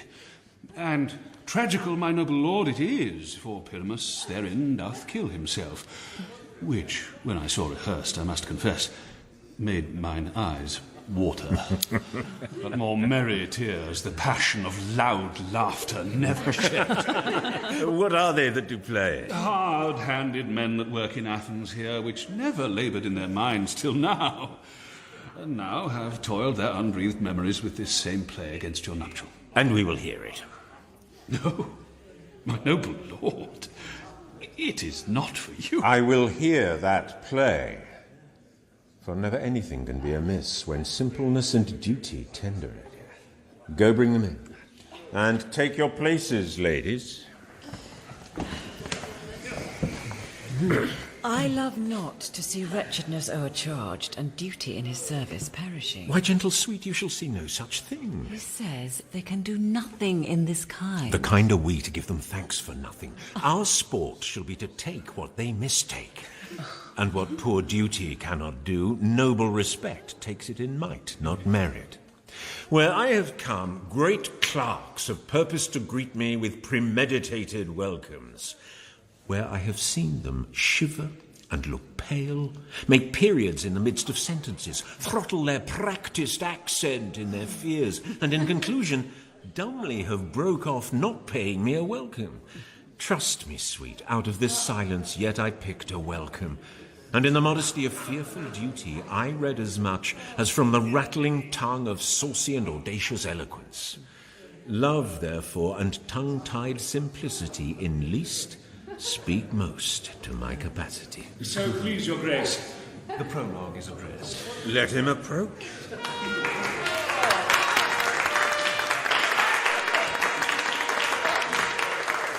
If we offend, it is with our good will, that you should think we come not to offend, but with good will, to show our simple skill, that is the true beginning of our end. Consider then, we come in despite, we do not come as minding to content you, our true intent is all for your delight.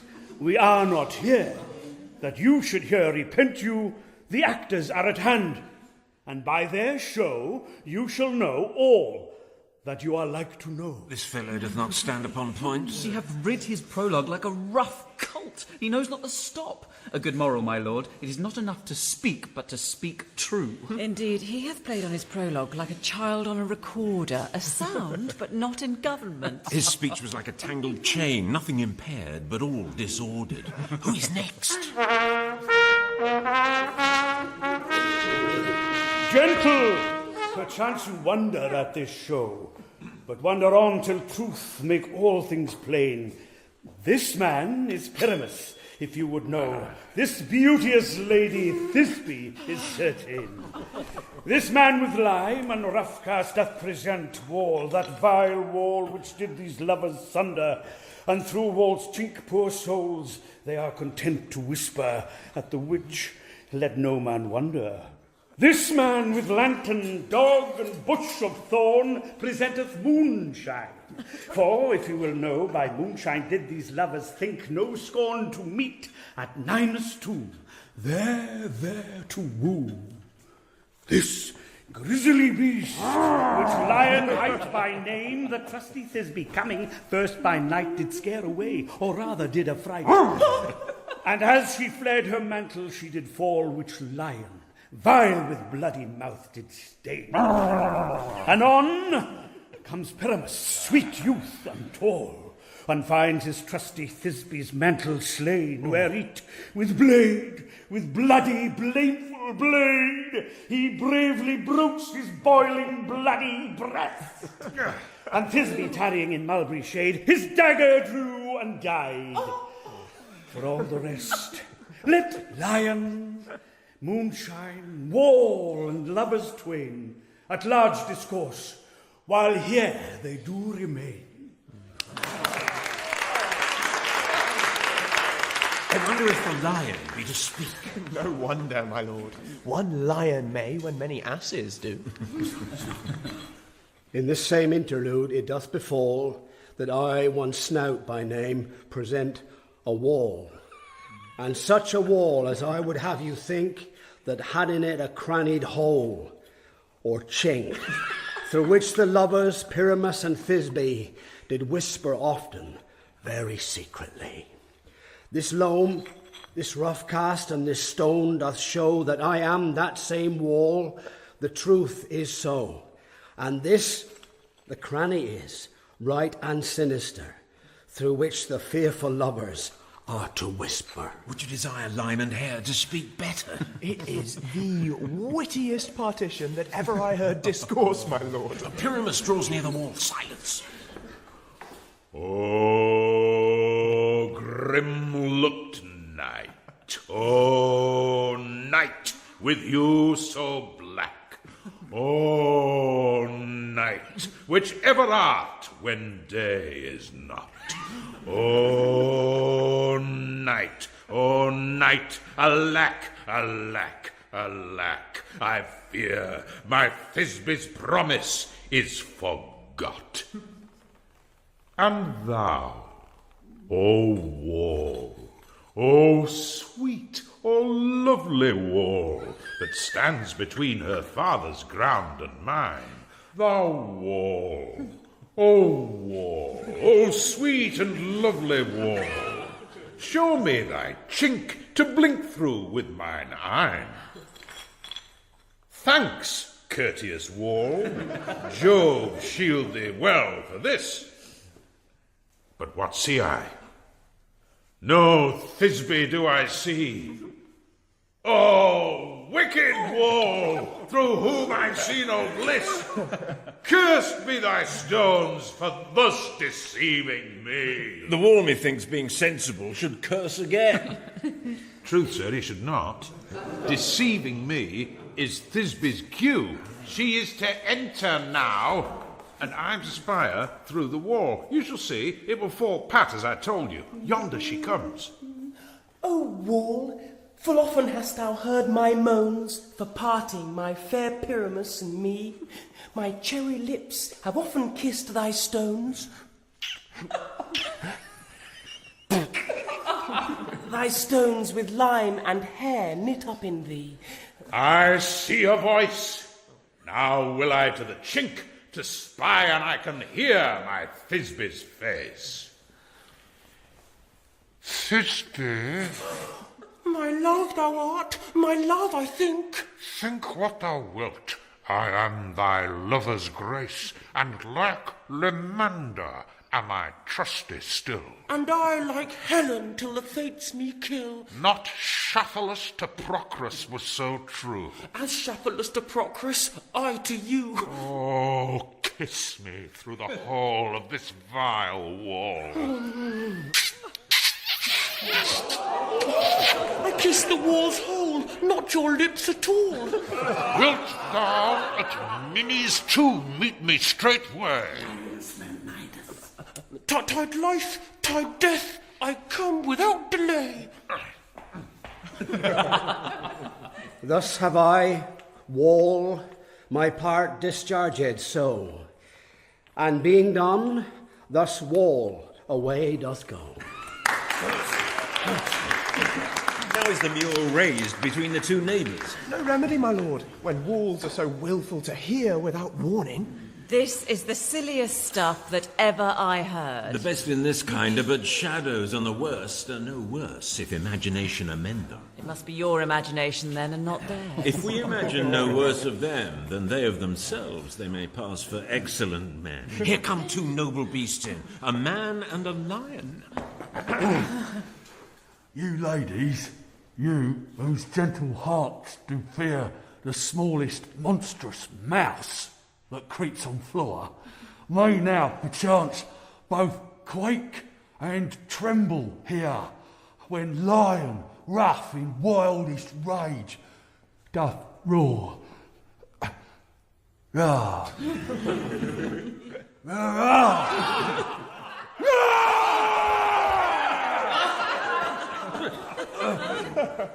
Then know that I, as snug the joiner am, a lion fell, nor else no lion's dam. For if I should, as lion, come in strife into this place, 'twere pity on my life. A very gentle beast and a good conscience. The very best of the beast, my lord, that e'er I saw. This lion is a very fox for his valour. True, and a goose for his discretion. Not so, my lord, for his valour cannot carry his discretion, and the fox carries the goose. His discretion, I am sure, cannot carry his valour, for the goose carries not the fox. It is well. Leave it to his discretion, and let us listen to the moon. This lanthorn doth the horned moon present. He should have worn the horns on his head. He is no crescent, and his horns are invisible within the circumference. This lanthorn doth the horned moon present. Myself, the man in the moon, doth seem to be. Now, this is the greatest error of all the rest. The man should be put into the lantern. How is it else the man in the moon? He dares not come there for the candle, for you see, it is already in snuff. I'm aweary of this moon. Would he would change. It appears by his small light of discretion that he is in the wane, but yet in courtesy and all reason we must stay the time. Proceed, moon. All that I have to say is to tell you that the lanthorn is the moon, I the man in the moon, this thorn bush, ow, it's my thorn bush, and this dog is my dog. Why, all these should be in the lantern, for all these are in the moon. Oh, but silence, here comes Thisbe. This is old Ninny's tomb. Where is my love? Well roared, lion. Well run, Thisbe. Well shone, moon. Truly the moon shines with a good grace.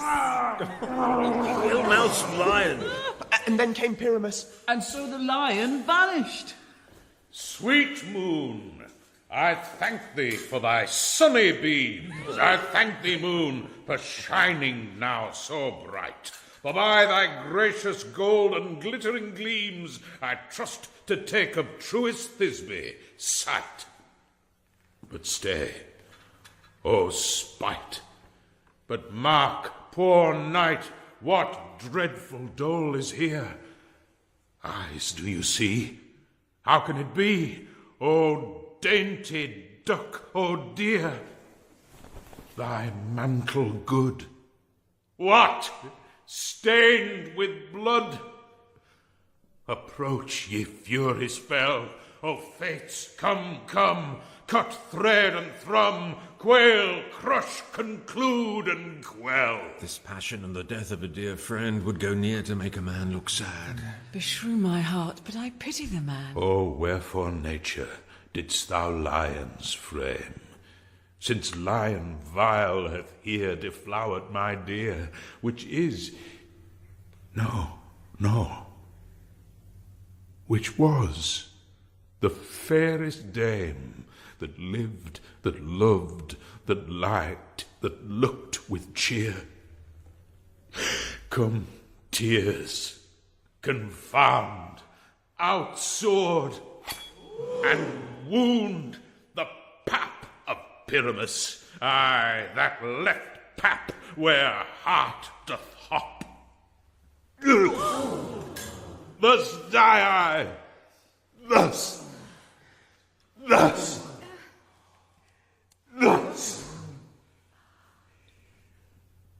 Now am I dead, now am I fled, my soul is in the sky. Tongue, lose thy light, moon, take thy flight. Now die, die, die, die, die. No die, but an ace for him. For he is but one. Less than an ace, man. For he's dead. He is nothing. With the help of a surgeon, he might yet recover and prove an ass. How chance Moonshine is gone before Thisbe comes back and finds her lover? She will find him by starlight. Here she comes, and her passion ends the play. Methinks she should not use a long one for such a Pyramus. I hope she will be brief. A mote will turn the balance, which Pyramus, which Thisbe is the better. He for a man, God warrant us. She for a woman, God bless her. She hath spied him already with those sweet eyes. And thus she means, videlicet. Asleep, my love? What? Dead, my dove? Oh, Pyramus, arise! Speak, speak! Quite dumb? Dead? Dead? A tomb must cover thy sweet eyes, these lily lips, this cherry nose, these yellow cowslip cheeks are gone. Are gone. Lovers make moan. His eyes were green as leeks. Oh, sisters three, come, come to me with hands as pale as milk. Lay them in gore, since you have shore with shears his thread of silk. Tongue, not a word. Come, trusty sword, come, blade, my breast imbrue. And farewell, friends. Thus Thisbe ends. Adieu. Adieu. Adieu.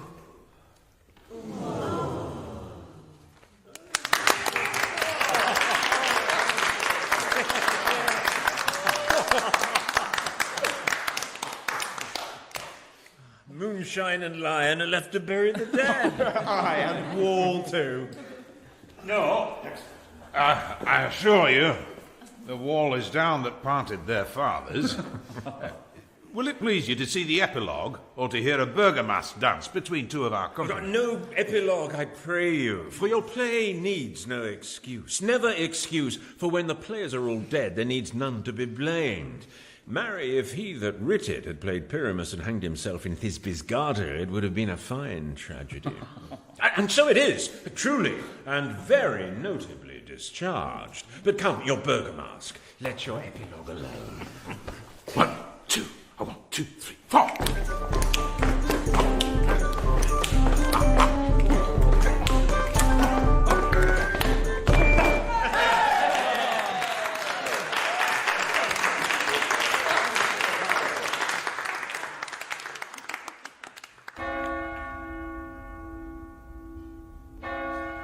The iron tongue of midnight hath told 12. Lovers to bed, 'tis almost fairy time. I fear we shall outsleep the coming morn as much as we this night have overwatched. This palpable gross play hath well beguiled the heavy gate of night. Sweet friends, to bed. A fortnight hold we this solemnity in nightly revels and new jollity.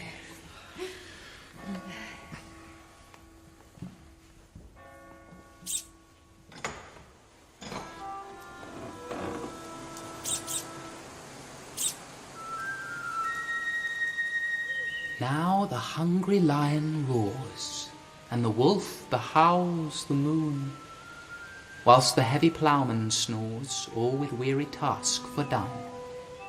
Now the wasted brands do glow, while the screech owl, screeching loud, puts the wretch that lies in woe in remembrance of a shroud. Now it is the time of night.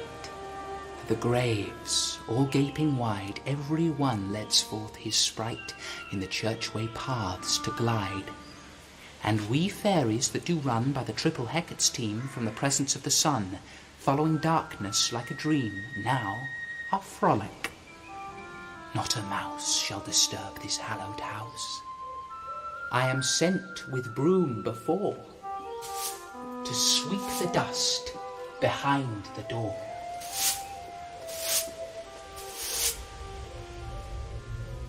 Through the house give gathering light, by the dead and drowsy fire, every elf and fairy sprite hop as light as bird from briar, and this ditty after me sing and dance it trippingly. First rehearse your song by rote, to each word a warbling note. Hand in hand with fairy grace will we sing and bless this place. Now until the break of day, through this house each fairy stray. To the best bride bed will we, which by us shall blessed be, and the issue there create ever shall be fortunate. So shall all the couples three ever true in loving be, and the blots of nature's hand shall not in their issue stand. Never mole, hair lip, nor scar, nor mark prodigious such as are despised in nativity shall upon their children be. With this field due consecrate. Every fairy take his gate, and each several chamber bless, through this palace with sweet peace, and the owner of it blessed ever shall in safety rest. Trip away, make no stay, meet me all by break of day.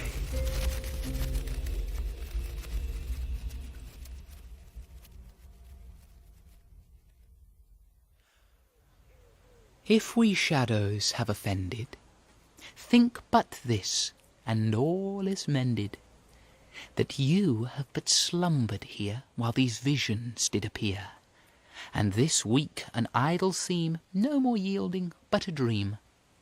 Gentles, do not reprehend. If you pardon, we will mend. And as I am an honest Puck, if we have unearned luck, now to scape the serpent's tongue, we will make amends ere long. Else the Puck a liar call, So, good night unto you all. Give me your hands, if we be friends, and Robin shall restore amends.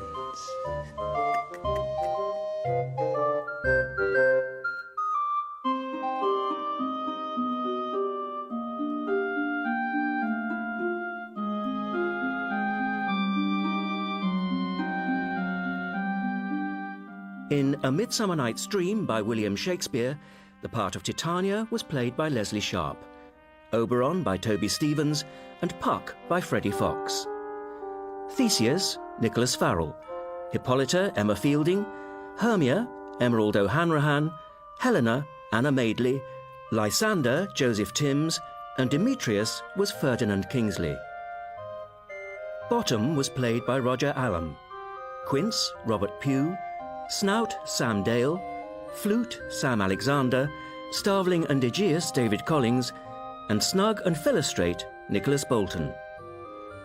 The Fairies were Sarah Markland, Jessica Sharn, Josh Carter, Tressa Brooks, Stuart Walker, Emily Rakes, Mia Hawksford, and Molly Jones. And the trumpeter was George Rakes. The music was composed by Stephanie Nunn, and sound design by David Thomas. A Midsummer Night's Dream was directed by Celia de Wolff. It was a peer production for BBC Radio 3. And next week, our drama on 3 is Glass Chair, Chair Glass. Russ Abbott stars in a comedy by Annie Caulfield, which imagines what might have happened if the comedian Tommy Cooper had met the playwright Eugène Ionesco. Drama on 3 next Sunday evening at its new regular start time of 8:30.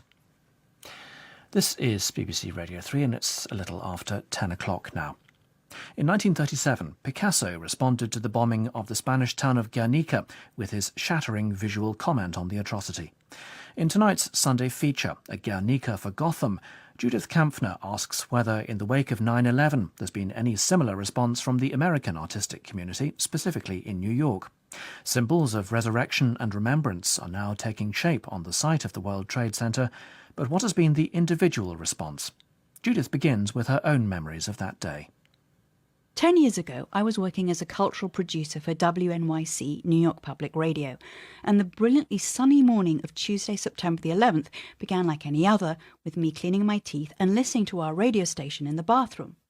Then our morning newscaster took the unusual step of putting an employee from the radio engineering tool shop live on air. Could what this man have just witnessed from his office window really be true? In an odd state of denial, because I remember I wore particularly high-heeled shoes that day, I boarded the subway train for Lower Manhattan to find that it broke its journey close to my side of the Brooklyn Bridge. WNYC was on the upper floors of a wedding cake-shaped building just on the Manhattan side of the water. To get to work, I'd have to walk across the bridge and dodge a police cordon that was set up in front of me and fight against the tide of people running in a pack away from Manhattan and into Brooklyn. I just didn't have the nerve. Dumbly, I went up to a sidewalk coffee cart and stood there clutching my cup of coffee, numb and confused. Confusion, I later realized, was a common response of many people that day. It was chaos. Chaos. It was chaos. Nobody knew what to do.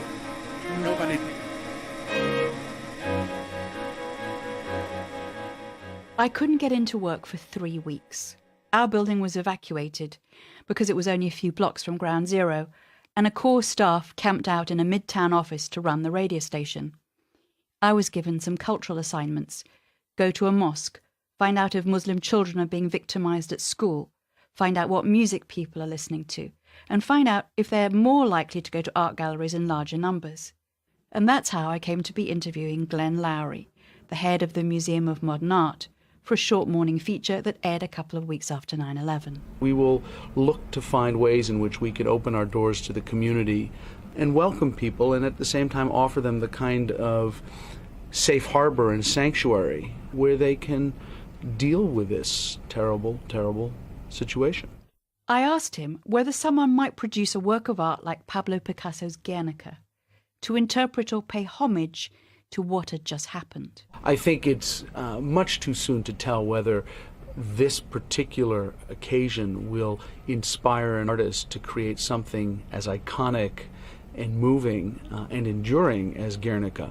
Although I do think if anyone can grapple with the horrors of what's happened, it will be artists. Now, 10 years down the line, I've been back to the Museum of Modern Art to ask Mr. Lowry to revisit what we discussed.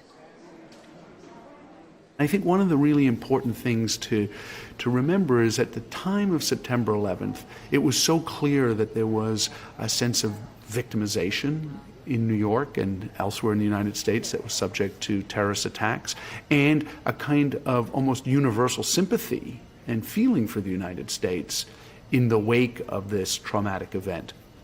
But several years later, other than the tyranny of the decimal system, and thus we recognize it's been a decade since it happened, there are so many other issues that we're dealing with today, you know, debt crises, the aftershocks of war, an economy that has, you know, really soured in this country and in many others, unemployment at 10% or almost 10%. You know, it all kind of settles down into a different configuration, is the way I think one has to look at it. And I think that's why there are relatively few works of art that have emerged as being part of a critical dialogue, both about art making and about September 11th.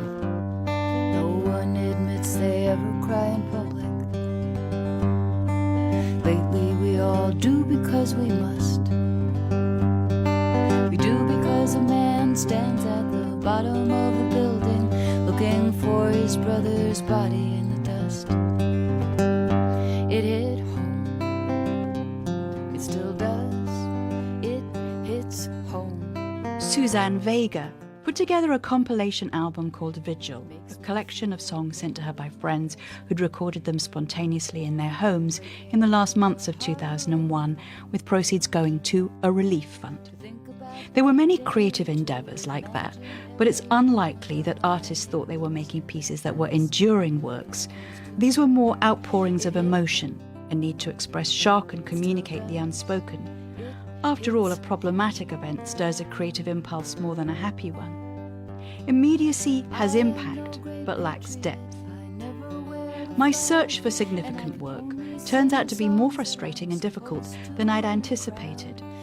A decade ago, when I'd interviewed Glenn Lowry, I assumed that out of this great city of artists there would be some great works of art that would somehow illustrate what 9/11 meant for future generations. Glenn seemed to be thinking the same thing.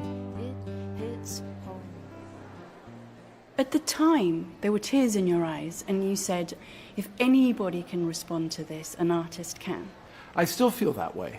Now, whether that artist is a writer or a cinematographer or a visual artist or musician for that matter is a different story. But I think artists are generally the most sensitive, thoughtful people with a kind of fearlessness to tackle impossibly difficult subjects. And I think trauma is about as difficult a subject as there is.